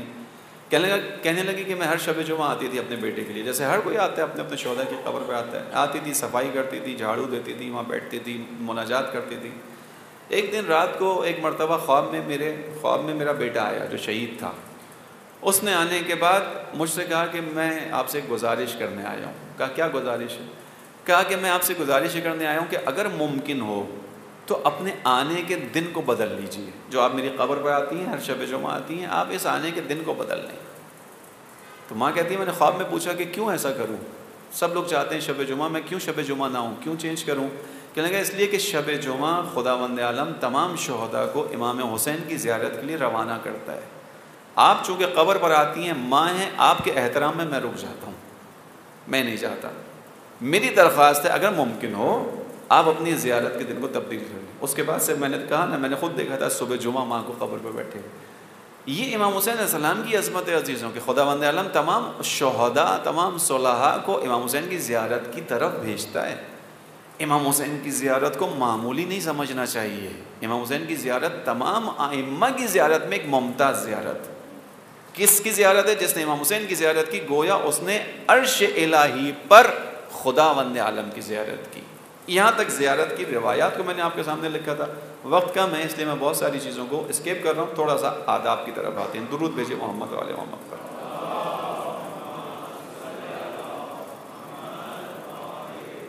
اب جو خصوصیت کے ساتھ عزیزوں یہ زیارت ہے اربعین کی، اس کو اپنے سامنے رکھیے. اربعین کی زیارت، اس کے بارے میں علماء بیان کرتے ہیں. اس کے بارے میں بھی آغا بہاؤالدین کا ہی ریفرنس دوں گا. ان کے ساتھ بیٹھ کے بعض اوقات ان چیزوں پہ گفتگو ہوتی رہی.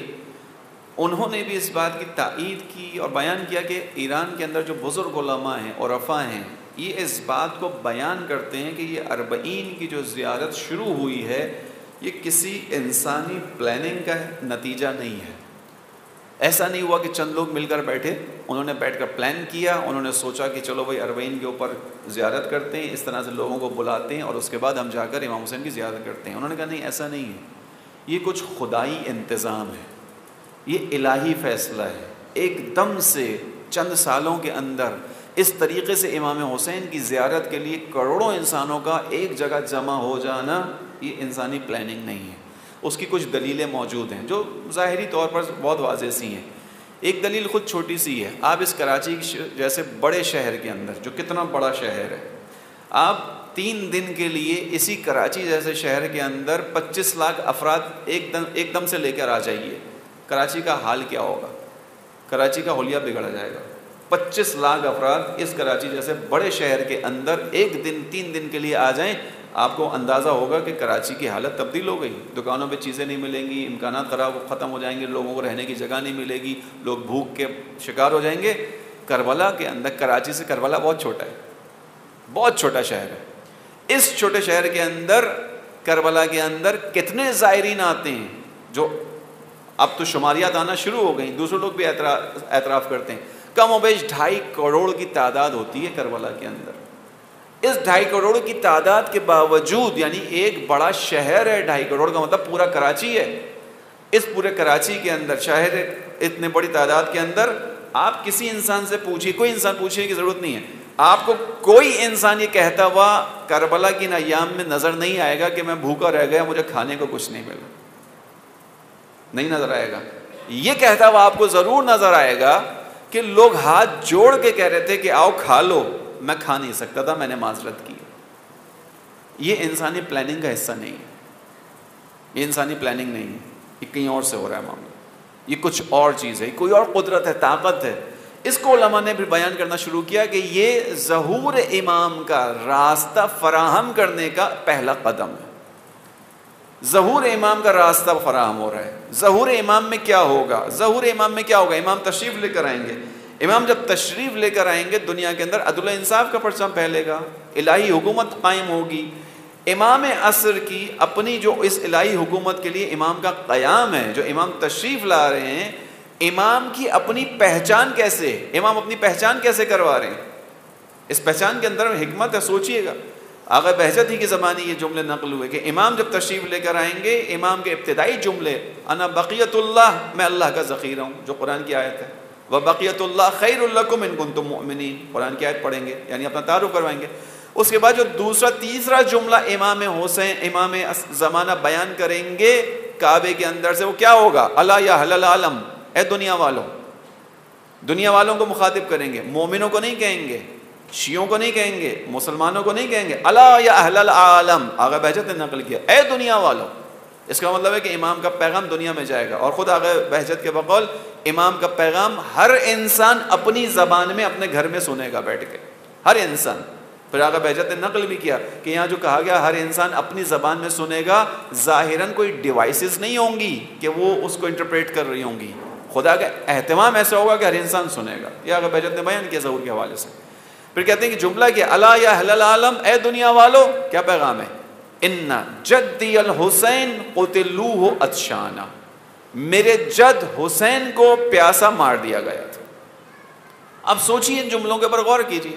امام زمانہ آ رہے ہیں، دنیا پر عدل و انصاف کے پرچم کے لیے آ رہے ہیں، اپنی پہچان کر آ رہے ہیں، میں بقیت اللہ ہوں، آنے کے بعد دنیا کے اندر اسلام کا کام ہوگا، توحید کا پرچم پھیلے گا، اسلامی حکومت قائم ہوگی، مگر اپنا تعارف امام زمانہ کا کس کے ذریعے سے ہے؟ حسین کے ذریعے سے۔ الا یا اہل العالم ان جدی الحسین، یہ نہیں کہہ رہے کہ ان الحسین قتلوہ عطشانا، جدی الحسین، میرے جد حسین کو کربلا میں پیاسا ذبح کیا گیا ہے۔ یہ جو میرے جد حسین ہے، اب یہاں پر نکتے ہیں کہ امام زمانہ پوری دنیا والوں کو جب مخاطب کر کے کہیں گے میرے جد حسین، تو اس کا مطلب یہ ہے کہ امام زمانہ سے پہلے کچھ ایسا کام ہو چکا ہوگا کہ دنیا کا ہر انسان امام حسین سے واقف ہو چکا ہوگا۔ کوئی ایسا کام ہو چکا ہوگا اس وقت تک، دنیا کا ہر انسان جانتا ہوگا کہ حسین کون ہے۔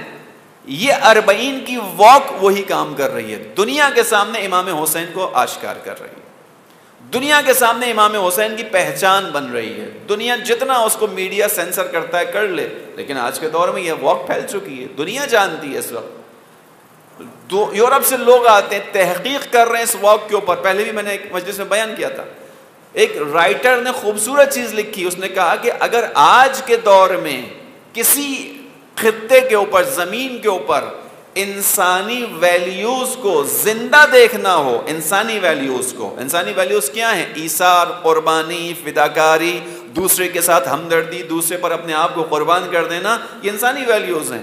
دوسرے کی خاطر اپنے امکانات کو لا کر رکھ دینا۔ اور انگلش رائٹر ہے، کہتا ہے کہ آج کے دور میں اگر دیکھنا ہو کہ انسانی ویلیوز کہیں ایگزسٹ کرتی ہیں، موجود ہیں، زندہ ہیں، تو وہ 40 کی واک میں نجف سے کربلا کے اندر بڑے آرام سے مشاہدہ کیا جا سکتا ہے۔ انسانی ویلیوز کی حیات ہے یہ 40 کی واک، پھر وہ بیان کرتا ہے۔ اور اس کو ہم نے آپ نے محسوس کیا، جو 40 کی واک پر گئے ان سے پوچھیں کہ جو موکب ہوتے ہیں، ان موکبوں کے اندر نئی نئی چیزیں ملتی ہیں، نیا تکیہ، نیا کمبل، نئی چادر، نئے برتن، ان کی ایک بڑی تعداد معلوم ہے کہاں سے آتی ہے۔ یہ نیا تکیہ، نئی چادر، نیا کمبل، نئے برتن، یہ کن کے ہوتے ہیں؟ یہ ان بچیوں کے ہوتے ہیں جن کی شادیاں محرم کے بعد ہوتی ہیں، ان کا جہیز ملتا ہے، وہ اپنے جہیزوں کو سنبھال کر اٹھا کر رکھ دیتی ہیں، یہ کہہ کے رکھتی ہیں کہ پہلے ہماری جہیز کی ان چیزوں کو زائر حسین استعمال کرے گا 40 میں، اس کے بعد ہم اپنے گھر میں لے کر آئیں گے۔ ایثار ہے یہ قربانی ہے، یہ فداکاری ہے۔ ہم اور آپ دیکھتے ہیں کہ انسان وہاں کھڑا ہوا ہے، جس کے پاس کچھ نہیں ہے وہ ٹیشو پیپر لے کے کھڑا ہو جاتا ہے، جس کے پاس کچھ نہیں ہے ٹوتھ پک لے کے کھڑا ہو جاتا ہے۔ حتیٰ جو یہ نہیں لا سکتا ہے، کہ واقعہ ایک شخص سے نقل ہوا، ایران کا ایک زائر تھا، اس نے کہا کہ جب میں نے واک شروع کی، واک کے اندر بہت سارے لوگ ساتھ چل رہے ہیں، تھوڑے دیر بعد یعنی آدھا دن، ایک دن گزرنے کے بعد مجھے محسوس ہوا ایک شخص میرے ساتھ ساتھ مستقل چل رہا ہے، میں جدھر جا کر بیٹھوں وہ میرے ساتھ آ کے کھڑا ہو جاتا ہے، جدھر میں ہوں وہ میرے ساتھ ساتھ ہے۔ کہنے لگا مجھے تھوڑا سا وہ ہوا کہ بھائی یہ شروع سے میرے ساتھ ہے، کیوں مستقل میرے ساتھ ساتھ ہے؟ کہنے لگا ایک جگہ جب میں رکا، وہ میرے برابر میں آ کے کھڑا ہوا، میں نے پوچھا بھائی کیا معاملہ ہے، تو میرے ساتھ ساتھ کیوں چل رہا ہے؟ عراقی تھا، کپڑوں سے نظر آ رہا تھا، بہت فقیر سا انسان ہے۔ کہا کیوں میرے ساتھ مستقل ہو؟ وہ اس کو کہتا ہے کہ دیکھو میں اتنا نادار ہوں کہ میرے پاس زائر حسین کی خدمت کے لیے کچھ بھی نہیں ہے، میں سوچتا رہا میں کیا کروں، زائر حسین کی خدمت کیسے کروں۔ مجھے ایک چیز سمجھ میں آئی، وہ چیز یہ سمجھ میں آئی کہ میں کسی ایک زائر حسین کی ایسی خدمت کر سکتا ہوں کہ اس کو سورج کی شعاؤں سے بچا سکتا ہوں۔ لہٰذا میں تمہارے ساتھ ساتھ اس لیے چل رہا تھا کہ جب تم کسی جگہ بیٹھو، استراحت کرو، تو سورج کی شعاؤں کے سامنے، سورج کے سامنے تمہارے سامنے ڈھال بن کے کھڑا ہو جاؤں، تم پر سورج کی روشنی نہ آئے، تم پر سورج کی گرمی نہ آئے، اس گرمی کو میں اپنے جسم پہ لے لوں تاکہ میں زائر حسین کی خدمت کر سکوں۔ آپ اس چیز کو کیا نام دیں گے؟ نام نہیں ہے اس چیز کو دینے کا کچھ۔ یہ عشق ہے، یہ ایثار ہے، یہ فداکاری ہے، یہ انسانیت ہے، یہ محبت حسین ہے، یہ کیا چیز ہے؟ یہ انسان اس طرح سوچتا ہے کہ میرے پاس کچھ نہیں ہے تو چلو میں اپنے جسم کے ذریعے سے خدمت کر سکتا ہوں، ظاہر حسین کو دھوپ کی شدت سے بچا لوں۔ اس کے لیے وہ شخص سفر طے کرتا ہے نجف سے کربلا کا۔ امام حسین کی زیارت ظہور کا راستہ فراہم کرنے والی چیز ہے، ویلیوز زندہ ہو رہی ہیں ان زیارت کے اندر۔ لہٰذا اب اس زیارت کے لیے جائیں تو کیسے جائیں؟ چند نکات آپ کے سامنے بیان کرتا ہوں۔ پہلی چیز یہ ذہن میں رکھیں کہ امام حسین علیہ السلام اپنی طرف آنے والے ہر زائر کو اپنی نگاہ میں رکھتے ہیں۔ اب جب انسان کا یہ یقین ہو، عقیدہ نہیں ہے، یقین ہونا چاہیے، ہر آنے والا زائر نگاہ امام حسین میں ہے، خود بخود آپ کے قدموں کے اندر ایک متانت اور وقار آنا شروع ہو جائے گا، خود بخود آپ کی توجہات بہت ساری چیزوں سے ہٹے گی۔ اس پر واقعہ بیان کرتا ہوں۔ اس واقعے کو آیت اللہ فاطمی نیا نے بیان کیا۔ فاطمی نیا اگر یہاں کوئی طالب علم بیٹھا ہو تو جانتا ہوگا کہ ایران کے بہت بڑے علماء اور رفاع میں سے ہیں۔ ان کا یہ واقعہ بیان کرتے ہیں کہ ایک مرتبہ ایک شخص کہ جو مالدار تھا، بغداد کا تاجر تھا، نان مسلم تھا، نصرانی تھا، ایک مرتبہ ایسا ہوا کہ اس کا تمام مال ختم ہو گیا، بزنس ختم ہو گیا، اس کا پروفٹ ختم ہو گیا، ساری اس کا انویسٹمنٹ وغیرہ سب برباد ہو گئی۔ اس کے ذہن میں آیا کہ اب سب کچھ برباد ہو گیا، تباہ ہو گیا، کوئی ساتھ نہیں دے گا، ذلت کی زندگی ہے، شہر میں صحرا میں چلا جاتا ہوں، جب تک زندگی ہے اس وقت تک زندہ رہوں گا، مر جاؤں گا ایک دن، ٹھیک ہے ذلت سے بچ جاؤں گا۔ یہ اس ارادے سے بغداد سے نکلتا ہے اور صحرا کی طرف کہیں چلا جاتا ہے۔ اس کے بعد راستہ طے کرتا ہے، جتنا آذوقہ ہوتا ہے اتنا کھانا پینا اپنے ساتھ لے کے چلتا ہے۔ بہرحال ایک موقع ایسا آتا ہے کہ پیاس کی شدت سے نڈھال ہو جاتا ہے، لیکن فاصلہ طے کرتے ہوئے اس کو دور کچھ خیمے نظر آتے ہیں۔ صحرائی لوگ جو ہوتے ہیں، جو بادیہ نشین کہلاتے ہیں، وہ خیموں میں زندگی کرتے ہیں، ٹینٹ میں زندگی کرتے ہیں۔ یہ وہاں پہنچتا ہے، دیکھتا ہے کہ خیمے لگے ہوئے ہیں، وہاں پہ لوگ آتے ہیں، اس کو اپنے ساتھ لے کر جاتے ہیں، اس کو پانی پلاتے ہیں، کھانا کھلاتے ہیں، ایک خیمے میں اس کو جگہ دے دیتے ہیں۔ شدت بھوک وغیرہ سے نڈھالتا ہے، سو جاتا ہے، سو کے اٹھتا ہے، اس کے بعد پھر دیکھتا ہے کہ لوگ اس کی خدمت کر رہے ہیں۔ ایک دن یہ وہاں پہ رہتا ہے، 2 دن رہتا ہے، تیسرے دن یہ اپنا جو اس قبیلے کا سردار ہوتا ہے اس سے کہتا ہے کہ میں 2-3 دن تمہارے یہاں رہ لیا، تم نے میری خدمت کی، تم نے کھانا کھلایا، پانی پلایا، جگہ دی میرے رہنے کے لیے، میں جاؤں گا، کیونکہ یہ سوچتا ہے کہ میں ان کے بوجھ بن رہا ہوں۔ تو اس قبیلے کا سردار اس سے کہتا ہے کہ دیکھو یہ جس جگہ تم رہ رہے ہو نا، اس کو ہم خیام المضیف کہتے ہیں۔ مضیف یعنی مہمان کا خیمہ۔ یہ خیمہ کسی اور کا نہیں ہے ہی مہمان کے لیے، تم ہمارے مہمان ہو۔ اور کھانے پینے کی جو بات ہے تو ہمیں خداوند عالم جو کچھ بھی دیتا ہے ہم اس میں سے ایک حصہ ہمیشہ الگ کر کے رکھتے ہیں، تاکہ اگر کوئی صحرا کے اندر آئے اس کی ضیافت کرنی پڑے ہم اس حصے میں سے کرتے ہیں۔ تم ہمارے اوپر بوجھ نہیں ہو، نہ کھانے پینے کے اندر بوجھ ہو، نہ رہنے کے اندر بوجھ ہو۔ اب تمہاری مرضی ہے، جانا چاہو چلے جاؤ، رہنا چاہو رہ لو۔ یہ کہتا ہے میرا تو کچھ بھی نہیں تھا، سب کچھ لٹ چکا تھا، میں وہاں پہ رہتا ہوں۔ کچھ دن گزرتے ہیں، کچھ دن گزرنے کے بعد میں دیکھتا ہوں کہ کچھ لوگ آتے ہیں اور میرے قبیلے والے لوگ ان کا استقبال کرتے ہیں۔ نوجوان آتے ہیں، لوگ آتے ہیں، بوڑھے لوگ آتے ہیں، خواتین آتی ہیں، یہ پورا میرا قبیلہ جس کے اندر میں رہ رہا تھا اس کے لوگ ان آنے والوں کا استقبال کرتے ہیں، کھانا کھلاتے ہیں، پانی پلاتے ہیں، نوجوان نوجوانوں کی خدمت کر رہے ہیں، بوڑھے بوڑھوں کی کر رہے ہیں، خواتین خواتین کی کر رہی ہیں۔ اس کے بعد جب صبح ہوتی ہے، میں جب صبح اٹھتا ہوں میں دیکھتا ہوں یہ پورا قبیلہ اور آنے والے لوگ سیاہ لباس میں ملبوس ہیں۔ میں ان سے پوچھتا ہوں کہ یہ تمام کے تمام لوگ سیاہ لباس میں کیوں آ گئے؟ تو میرا قبیلے کا سردار جو ہوتا ہے وہ کہتا ہے کہ کل رات محرم کا چاند نظر آیا ہے، ہم لوگ امام حسین کے عزادار ہیں، یہ آنے والے لوگ امام حسین کے عزادار ہیں، اس لیے ہم نے ان کی خدمت کی۔ خلاصہ کہتے ہیں کہ اس کے بعد یہ قبیلے والا سردار کہتا ہے کہ دیکھو اب ان دنوں میں ہم امام حسین کی زیارت کے لیے جاتے ہیں، اب تم چاہو تو اس جگہ پہ رہو اور چاہو تو ہمارے ساتھ چلو اور ہمارے ساتھ چل کے ہمارے سامان کی حفاظت کرنا، تمہیں کچھ پیسے مل جائیں گے، چونکہ نصرانی ہوتا ہے، امام حسین کا تو ماننے والا نہیں ہوتا۔ بات میں کس چیز پر کر رہا ہوں کہ امام حسین اپنے حرم میں آنے والے ہر شخص پر نگاہ رکھتے ہیں۔ یہ کہتے ہیں کہ یہ شخص چلتا ہے، کہتا نہیں میں ساتھ چلوں گا، آپ کے سامان کی حفاظت کروں گا، کچھ پیسے بن جائیں گے، ممکن ہے میں کوئی کام شروع کر دوں۔ یہ کرتے کرتے آتے ہیں کربلا میں۔ کربلا میں آنے کے بعد نجف سے ہوتے ہوئے کربلا آتے ہیں۔ کربلا آنے کے بعد یہ جب اس سامان اتار دیتے ہیں ایک جگہ پہ، یہ شخص جو نصرانی ہوتا ہے یہ سامان کے ساتھ بیٹھ جاتا ہے۔ قافلے والے امام حسین کی زیارت کے لیے اندر جاتے ہیں۔ آغا فاطمیہ کا حوالہ ہے، دوبارہ ریپیٹ کر رہا ہوں۔ آغا فاطمیہ کہتے ہیں کہ جب یہ شخص بیٹھا ہوتا ہے یہ دیکھتا ہے کہ اندر سے کوئی 2 معتبر بڑی اہم شخصیات جن کے چہروں سے نظر آ رہا ہے کہ 2 افراد آئے ہیں، آنے کے بعد وہ اس کے سامنے کھڑے ہوتے ہیں۔ ان میں سے جو ایک شخص جو بزرگ نظر آتی ہے وہ اپنے دوسرے شخص سے کہتے ہیں کہ عباس آنے والے افراد کا نام لکھ لیا ہے جو حرم میں زیارت کرنے آئے۔ جناب عباس نام لکھ کر امام حسین کی خدمت میں پیش کرتے ہیں۔ امام حسین اس لسٹ پر، فہرست پر ایک نگاہ ڈالتے ہیں اور نگاہ ڈالنے کے بعد حضرت عباس سے کہتے ہیں کہ عباس یہ لسٹ فہرست مکمل نہیں ہے۔ مولا عباس اس فہرست کو لیتے ہیں، دوبارہ نگاہ ڈالتے ہیں، تمام زائرین کی طرف توجہ کرتے ہیں، کہتے ہیں مولا تمام کا نام لکھ دیا ہے اس کے اندر، امام حسین کہتے ہیں نہیں، اس میں ایک نام نہیں لکھا، ابھی ایک نام رہے گا۔ حضرت عباس کہتے ہیں کہ یہ جو شخص نصرانی یہاں بیٹھا ہوا ہے اس کا نام نہیں لکھا، اس کے علاوہ سب کا نام لکھ دیا۔ کیوں؟ کیونکہ یہ زیارت کے لیے نہیں آیا تھا، یہ تو سامان کی حفاظت کے لیے آیا تھا۔ امام کا جملہ ہے، آغا فاطمی نے نقل کیا ہے۔ امام نے کہا الیس نزل بساحتنا، عباس کیا یہ ہمارے حرم میں نہیں آ گیا؟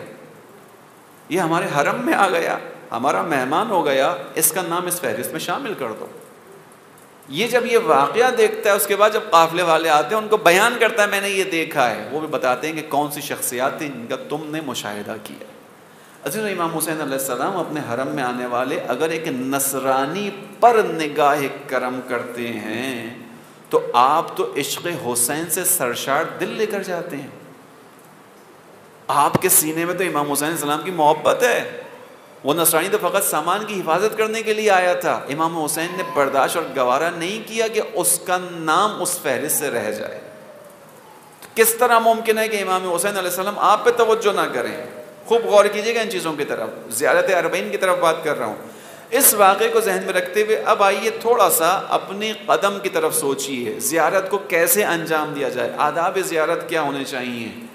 اس زیارت کے اندر ہمیں کیسے کرنا چاہیے؟ ہمیں اپنی ہمت بلند رکھ کے جانا چاہیے۔ زیارت کے اوپر جاتے ہوئے ہماری توجہ اگر صرف امام حسین کی طرف ہو تو بہت اچھا ہے، بہت اچھا ہے۔ اگر ہم اپنی توجہ امام حسین کی طرف کریں، آپ اربعین سے آنے والے کسی بھی انسان سے پوچھئے کہ اربعین کی زیارت کیسے تھی، آپ اگر خود گئے آپ کو بھی پتہ ہے، ہر کسی کا جملہ یہ ہوتا ہے، ہر کسی کا جملہ یہ ہوتا ہے کہ جس چیز کو سوچتے تھے وہ مل جاتی تھی۔ ہے یا نہیں ایسا؟ سر ہل رہے ہیں لوگوں کے، ایسا ہی جس چیز کو سوچتے تھے وہ مل جاتی تھی، جس چیز کا ارادہ کرتے تھے وہ مل جاتی تھی۔ یہاں پہ میں ہمیشہ ایک جملہ کہتا ہوں کہ اگر اربعین کی زیارت ایسی ہے کہ جس چیز کو سوچا وہ مل گئی، زیارت اربعین میں یہ اہتمام ہے کہ حتیٰ آپ کے کھانے پینے، چائے کے ذائقوں پر، کس طرح کی چائے، کس طرح کا کھانا، ان چیزوں پر توجہ دی جا رہی ہے کہ ظاہر کے لیے وہ چیزیں مہیا کی جا رہی ہیں، تو ایک ظاہر کم ہمت کیوں رہے؟ پھر ان چیزوں کی توقع کیوں نہ کرے واک کے درمیان کہ جو عام جگہوں پہ میسر نہیں آتی۔ اب میں یہاں ہمیشہ سوال کرتا تھا اربعین پہ جانے والوں سے کہ تم نے کہا ہر چیز میسر آئی، ہر چیز ملی، ایک چیز کا جواب دو، اسی واک کے درمیان زمانے کے امام کی کتنی ملاقات کر کے آئے ہو؟ نہیں کی؟ ابھی تو تم نے کہا جو سوچا مل گیا، جو سوچتے تھے مل جاتا تھا۔ تو جو تمہاری مادی چیزوں کو پورا کر رہے ہوں وہ اس حاجت کو پورا نہیں کریں گے۔ اس کا کیا مطلب ہے؟ اس کا مطلب ہے کہ پوری اربعین کی واک میں یہ سوچ ہی نہیں آئی کہ زمانے کے امام سے بھی ملاقات کرنی ہے۔ میں سمجھتا ہوں یہ بہت بڑا لاس ہے، یہ بہت بڑا لاس ہے کہ زمانے کے امام کی سوچ بھی نہیں آئے واک کے درمیان۔ انسان اس چیز کو ذہن میں بھی نہ لے کر آئے، چونکہ آپ نے خود کہا جو سوچتے ہیں ملتا ہے، جو سوچتے ہیں ہو جاتا ہے۔ کیسے ممکن ہے کہ مادی ضروریات کو تو اس واک میں پورا کیا جائے، مانوی ضرورت سے غفلت کی جائے؟ نہیں ہو سکتا، نہیں ہو سکتا۔ غفلت میری طرف سے ہوگی، غفلت میرے سوچنے کے انداز میں ہوگی۔ عزیزوں اس بات کو سمجھیے گا، تنقید مت سمجھیے گا، اس بات کو سمجھیے گا، عبادات کے اندر یہی چیز ہوتی ہے کہ عبادات ظاہری چیزوں کے اندر گم ہو جاتی ہے۔ حج پر میں اور آپ جاتے ہیں، ہماری اور آپ کی حج کی عبادت گم ہو جاتی ہے۔ کس چیز کے اندر؟ کلاک ٹاور کے اندر، اس سونے کی بڑی سی گھڑی کے اوپر طواف کرتے ہوئے لوگوں کی نگاہ کہاں ہوتی ہے؟ کلاک ٹاور پہ۔ بدبختوں نے بنایا اسی لیے، کعبہ بالکل نیچے ہو گیا، زمین کے اندر آ کے گویا دھنس گیا، اوپر اتنی بڑی بڑی بلڈنگیں بنا دی، عمارتیں بنا دی۔ یہ طواف کرنے والا اس کا ذہن وہاں سے ہٹ جاتا ہے۔ اسی طرح زیارت کے اندر بھی ہوتا ہے۔ ہمارے آپ جب زیارت پر جاتے ہیں ہماری توجہ کہیں اور ہو جاتی ہے، ہماری توجہ ہٹ جاتی ہے۔ میں اس کو آخر تک پہنچاؤں گا، اس بات کو آپ کو انشاءاللہ جب ایک بات بتاؤں گا آپ محسوس کریں گے اس بات کو اور محسوس ہوں گے اس بات سے۔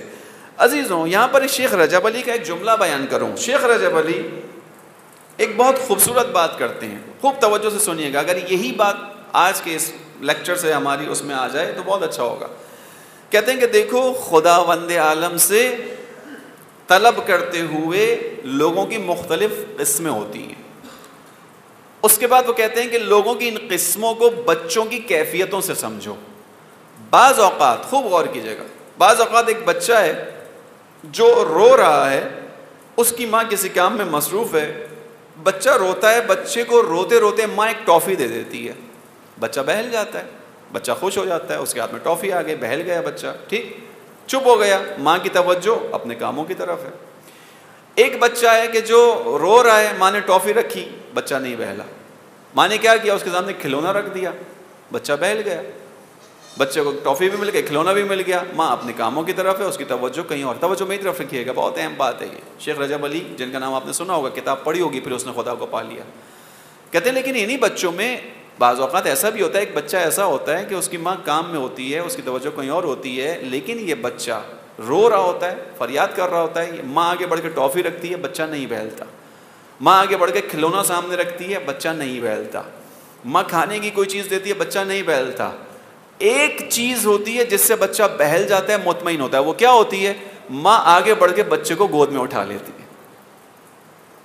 اب جب ماں بچے کو گود میں اٹھاتی ہے، بچہ ماں کی آغوش میں آ جاتا ہے، اب بچہ بہلتا ہے، اب چپ ہو جاتا ہے۔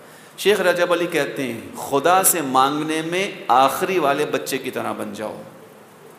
تم خدا سے مانگ رہے ہو، ایسا اس بچے کی طرح نہ بنو کہ جس کو ٹافی دے دی بہل گیا، جس کو کھلونا دے دیا بہل گیا، نہیں، اس بچے کی طرح بنو کہ آغوش کھولی جائے تمہارے لیے۔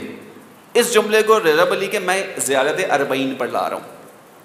واک کے درمیان چیزیں ملیں گی آپ کو کھانا ملے گا، آپ کو پاؤں دبانے والے ملیں گے، آپ کو خدمت کرنے والے ملیں گے، آپ کو صاف بستر ملے گا، آپ کو صفائی کرنے والے ملیں گے، آپ نے آخری بچے کی طرح ہونا ہے۔ آپ کو اچھا کھانا مل گیا، بریانی کی طلب تھی، بریانی آ گئی، طلب کیوں تھی؟ کربلا کے راستے میں۔ ایک سوال ہے، کربلا کی واک کے اندر تمہارے ذہن میں عزیز، زائرہ، محترمہ، کربلا کی زیارت میں تمہارے ذہن میں بریانی کا تصور آیا کیوں؟ کربلا کی واک کے اندر تمہارے ذہن میں مچھلی کا خیال کیوں آیا؟ کربلا کی زیارت کے لیے تم کن کی زیارت کے لیے جا رہے ہو؟ ان کی زیارت کے لیے جا رہے ہو جو بھوک اور پیاس کے عالم میں اس دنیا سے گئے تھے۔ تمہارے ذہن میں چائے کے مختلف ذائقے کیوں آئے؟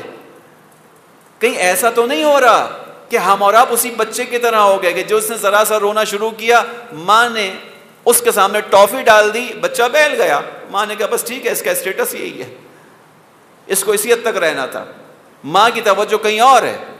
لیکن ایک وہ بچہ ہے جو ان تمام چیزوں کو چھوڑتا ہے، نہیں چاہیے ٹافی، نہیں چاہیے کھلونا، نہیں چاہیے کھانا، کیا چاہیے؟ ماں کی آغوش چاہیے۔ زائر بھی یہ کام کر سکتا ہے، آئے گا آپ کے سامنے، آپ کربلا کی واک کریں گے، چیزیں آئیں گی، آپ کے مولا حسین نہیں چاہیے، بریانی نہیں چاہیے، مولا حسین یہ چائے نہیں چاہیے، یہ کافی نہیں چاہیے، یہ کویت کی سبیل نہیں چاہیے، یہ فلاں جگہ کا فالودہ آئس کریم نہیں چاہیے، میں ان چیزوں کے لیے تھوڑی آیا ہوں۔ جب کچھ نہیں لیں گے، آپ یاد رکھیے گا، جب آپ کچھ نہیں لیں گے، جیسے وہ بچہ کسی چیز پہ نہیں بہلا تو ماں نے کیا کیا؟ آگے بڑھ کے گود میں اٹھایا۔ جب آپ کسی چیز پر بہلیں گے نہیں، راضی نہیں ہوں گے، حسین آپ سے پوچھیں گے کیا چاہیے، آپ حسین سے کہیں فقط آغوش چاہیے۔ نہیں ہو سکتا؟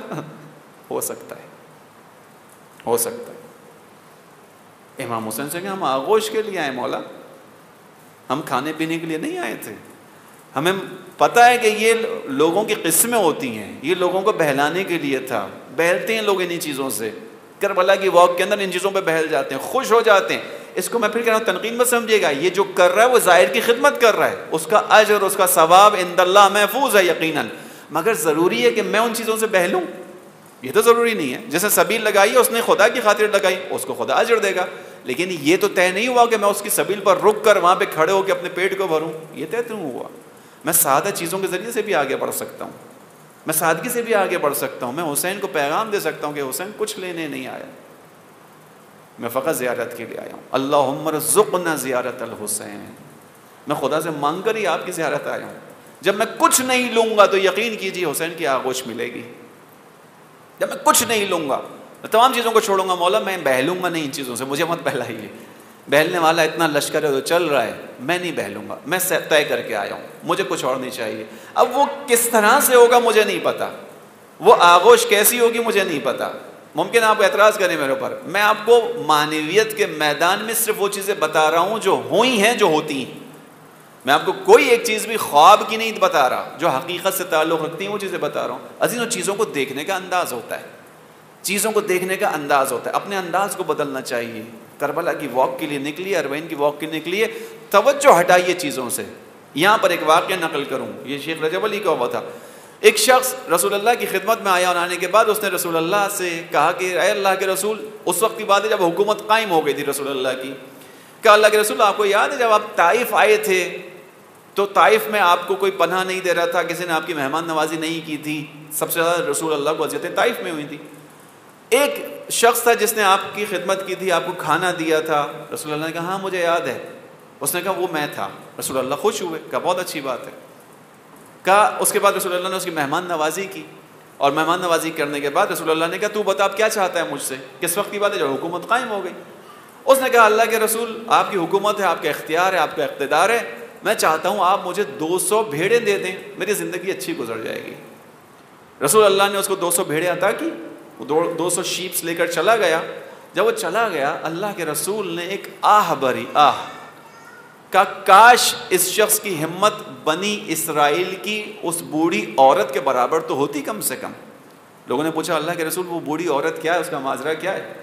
کہا کہ جب خداوند عالم نے جناب ظاہراً موسیٰ کو، جناب موسیٰ سے کہا کہ حضرت یوسف کی قبر ہے فلاں جگہ پر اور حضرت یوسف کی لاش کو نکال کر فلاں جگہ لے جا کر دفن کرنا ہے، خداوند عالم نے سے حضرت موسیٰ نے پوچھا اس کا پتہ کیسے چلے گا قبر یوسف کا؟ کہا فلاں علاقے میں ایک بوڑھی عورت ہے، وہ تمہیں اس کا پتہ بتائے گی. جناب موسیٰ بتائے ہوئے ایڈریس پر گئے اور جانے کے بعد اس بوڑھی عورت کو اپنا تعارف کروایا کہ میں اللہ کا نبی ہوں، موسیٰ ہوں، اور مجھے یوسف کی قبر کا نشان بتاؤ تاکہ اللہ کے حکم کے مطابق یوسف کی لاش کو منتقل کیا جائے فلاں جگہ پر. بوڑھی عورت نے کہا کہ ہر کام کی ایک قیمت ہوتی ہے، ہر کام کی ایک اجرت ہوتی ہے، میں آپ کو یوسف کی قبر بتاؤں گی لیکن اس کی اجرت ہوگی. جیسے اس آنے والے شخص نے اجرت لے لی. رسول اللہ سے کیا اجرت لی؟ 200 بھیڑیے لے کر چلا گیا، 200 شیپس لے کر چلا گیا.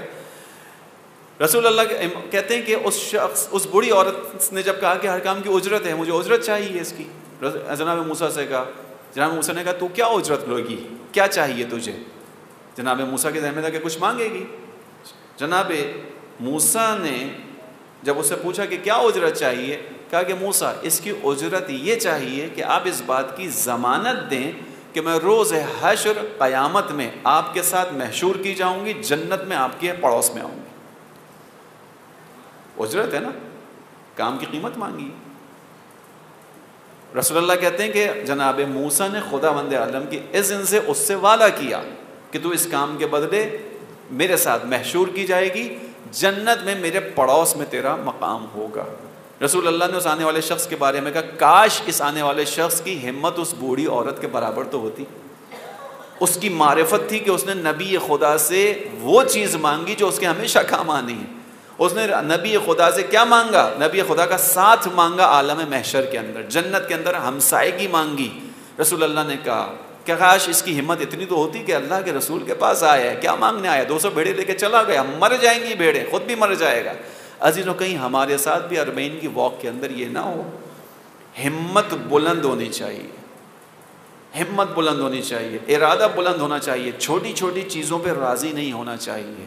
کم سے کم جو چیز مانگنی چاہیے اس اربعین کی واک کے اندر وہ امام زمانہ سے نصرت مانگنی چاہیے. کم سے کم جو چیز مانگنی چاہیے، کم سے کم جو چیز انسان اس واک کے اندر مانگے وہ امام زمانہ کی نصرت ہے کہ پروردگار اس واک کے ذریعے سے جو قدم اٹھ رہا ہے، ظہور کی طرف جا رہا ہے، میں قدم اٹھا کے اسی لیے آیا ہوں کہ آج میں اپنے اختیار سے آیا ہوں. خدایا کل جب تیرے ولی کا ظہور ہو تو مجھے اپنے اختیار سے اس کے سامنے کھڑا کر دینا. یہ آرزو بھی پوری ہو سکتی ہے، نہیں ہو سکتی؟ جہاں چھوٹی چھوٹی آرزویں پوری ہو رہی ہیں وہاں یہ بھی ہو سکتی ہے. بس آخری چیز بیان کروں، آپ کی زحمت تمام کروں. عزیزوں یعنی میں ان ظاہری تمام آداب کو چھوڑ دیا جو آپ سنتے چلے آئے ہیں کہ کیسے کپڑے پہن کے جائیں، کیسے تسبیح پڑھتے ہوئے جائیں، کیسے آہستہ قدم اٹھاتے ہوئے جائیں. میں نے عالم معنی کے اندر آپ کو بیان کیا ہے کہ آداب کیا ہونے چاہیے. ایک چیز کو ذہن میں رکھیے، اربعین کی واک جب شروع کریں، اس واک کو کیسے شروع کریں، کیسے ختم کریں؟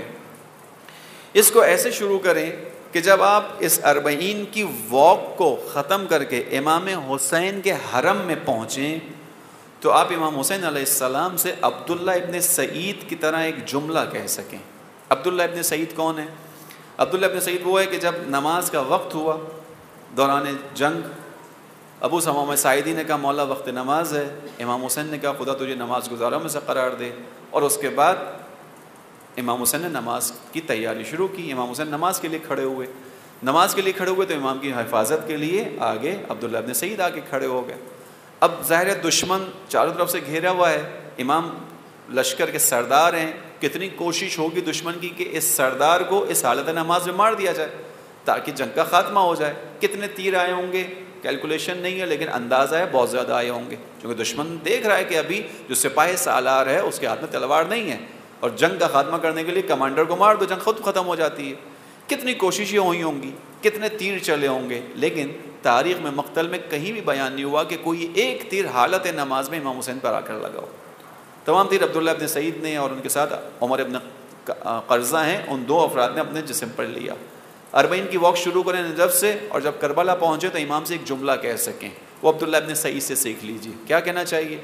اس کے بعد جب امام کی نماز تمام ہوئی, امام کی نماز ختم ہوئی, عبداللہ ابن سعید چونکہ اب جسم سے سارا خون بہہ چکا, کھڑے ہونے کی طاقت نہیں رہی, امام نے نماز ختم کی, عبداللہ ابن سعید زمین پر گرے. امام نے ان کا سر اپنی آغوش میں رکھا. آغوش میں جب رکھا امام حسین نے ان کا سر, عبداللہ نے ایک جملہ پوچھا, کہا اوفیت یا ابن رسول اللہ, اے رسول اللہ کے بیٹے کیا میں نے وفا کیا آپ کے ساتھ, کیا حق وفا ادا کیا میں نے. عبداللہ ابن سعید سے کوئی پوچھے کہ عبداللہ ابن سعید تمہارے جسم میں خون باقی نہیں بچا, تم زمین پر گر گئے, تم نے اپنے خون کا آخری قطرہ تک حسین کی راہ میں دے دیا ہے. مگر عبداللہ کہیں گے نہیں, امامت کا مقام بہت زیادہ ہے. 40 کی واک شروع کریں, عبداللہ ابن سعید کو ذہن میں رکھیں, حرم امام حسین میں جب جا کے کھڑے ہوں یا جب آپ کی پہلی نگاہ ذریعے امام حسین پر پڑیں, اس جملے کو کہنے کے قابل ہو سکیں, اوفیت یا ابن رسول اللہ, اے امام حسین کیا میں نجف سے کربلا تک جب واک کر کے آیا ہوں اس میں وفادار کی طرح آیا ہوں کہ نہیں آیا. وفا کیا ہے, یعنی اس پوری واک کے درمیان میرے ذہن میں جو چیز ہونی چاہیے فقط حسین ہونا چاہیے. اس واک کا تقاضا ادب زیارت کیا ہے, میں حسین کی زیارت کے لیے جا رہا ہوں, پورے قدم ہر قدم اٹھتے ہوئے میرا ذہن فقط حسین ہی ہونا چاہیے. اللہم ارزقنا زیارت الحسین وفی الآخرۃ شفاعت الحسین واحشرنا تحت لواء الحسین واکتبنا من الباکین لعزاء الحسین.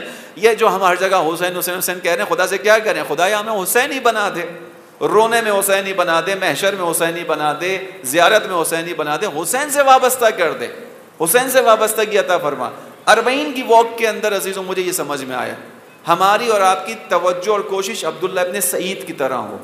جب ہم واک شروع کریں ذہن میں رکھیں جس طرح عبداللہ ابن سعید نے امام حسین کی حفاظت کے لیے قیام کیا تھا, کھڑے رہے, ایک تیر امام کی طرف نہیں آنے دیا.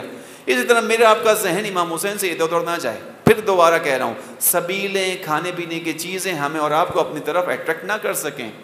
ہم بہلنے والے بچے نہ بن جائیں, ہم وہ بچہ بن کے جائیں کہ جس کو فقط آغوش مادر چاہیے, بس اس پہ راضی ہونے والا ہے, اور وہاں پہنچ کر امام حسین سے کہہ سکیں اوفیت یا ابن رسول اللہ, اے امام حسین میں وفا کر کے آیا ہوں, میں نے جو واک شروع کی تھی آپ کی خاطر کی تھی. اس واک کے درمیان میرا ذہن کہیں اور تو نہیں چلا گیا, اس واک کے درمیان میرا دل کسی اور چیز کی طرف تو نہیں چلا گیا, اس واک کے درمیان میں آپ سے غافل تو نہیں ہو گیا. اے میرے مولا حسین, میں نے اس کام کو آپ کی خاطر شروع کیا تھا. عزیزو, جب اس طریقے سے انشاءاللہ آپ اس واک کو انجام دیں گے, زیارت کو انجام دیں گے, اس کے کیا اثرات آپ پر پڑیں گے وہ خدا جانتا ہے.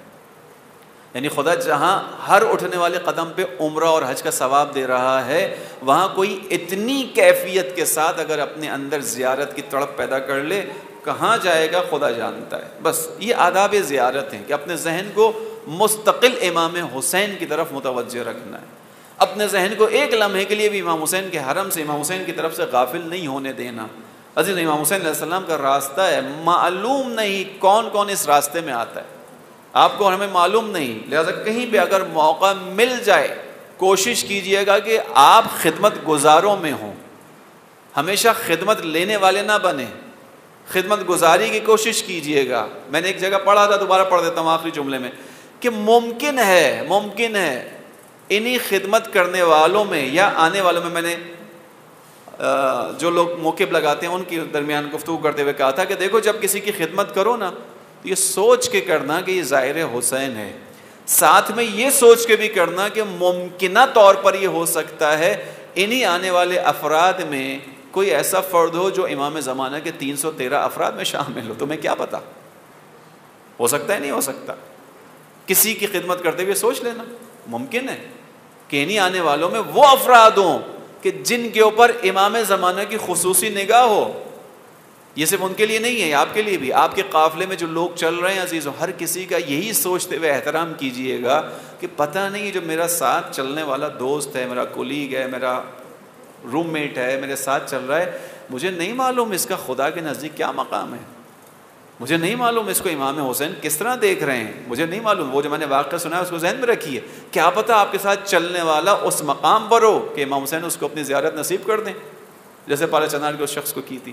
ظاہری طور پہ تو سادہ سا نظر آ رہا تھا, آپ کو ہمیں نہیں معلوم. لہٰذا ادب زیارت یہی ہے کہ اپنے قافلے میں چلنے والوں کا بھی احترام کیجیے, اپنے ساتھ چلنے والوں کی خدمت کی بھی کوشش کیجیے. امام سجاد کا وہ واقعہ ذہنوں میں کہ ہمیشہ ناشناس قافلے میں شرکت کرتے تھے. کیوں؟ تاکہ لوگ انہیں نہ پہچانے. پھر کیا کرتے تھے امام؟ پھر حاجیوں کی خدمت امام کیا کرتے تھے, حاجیوں کے کام کرتے تھے, بستر بچھاتے تھے, برتن لگاتے تھے, کھانا دیا کرتے تھے. لوگوں نے جب پہچانا, ہاتھ جوڑ گیا کہ کیا خطا ہے, یہ غلطی ہے, آپ ہمیں معاف کیجیے. امام نے کہا نہیں, اس کا اجر خدا کے نزدیک بہت زیادہ ہے. امام عزیزوں اس طرح خدمت کرتے تھے. آپ کو بھی خدا موقع دے رہا ہے, خدمت فقط لیجئے گا نہیں, خدمت کیجئے گا. یہ امام حسین کے راستے میں خدا انشاءاللہ آپ کو ہمیں معرفت کے ساتھ زیارت نصیب فرمائے.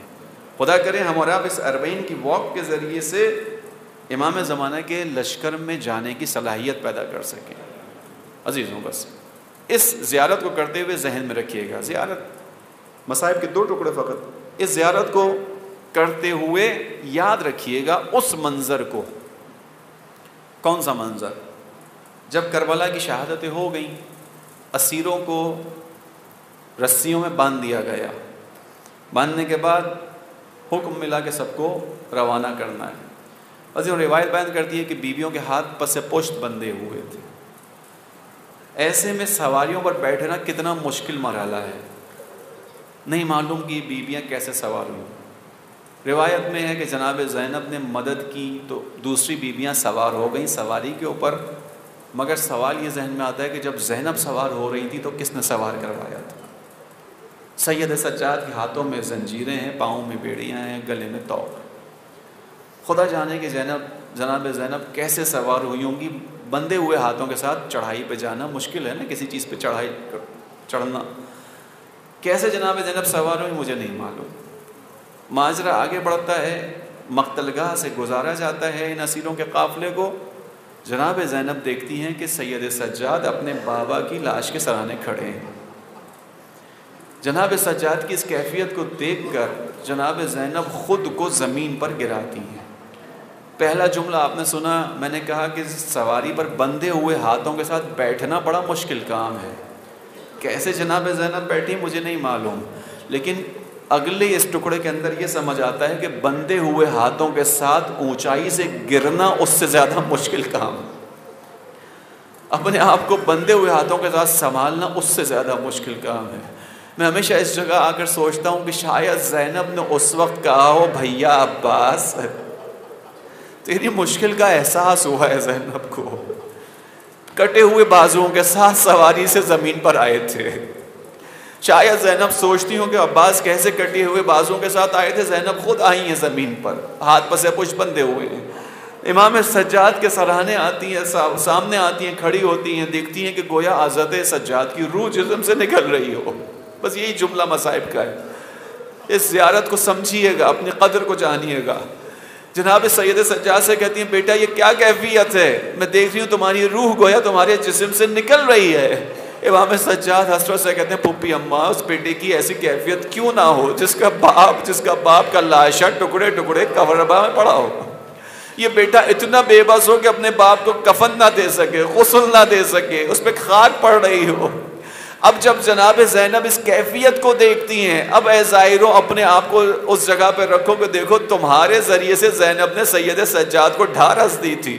جناب زینب کہتی ہے سبیہ میرے بیٹے سجاد غم نہ کرو, مجھے خبر دی گئی ہے کہ یہ لاشیں دفنائی جائیں گی, مجھے خبر دی گئی ہے کہ ان لاشوں پر قبور بنائی جائیں گی, مجھے بتایا گیا یا مزار بنائے جائیں گے, زائرین زیارت کے لیے آئیں گے.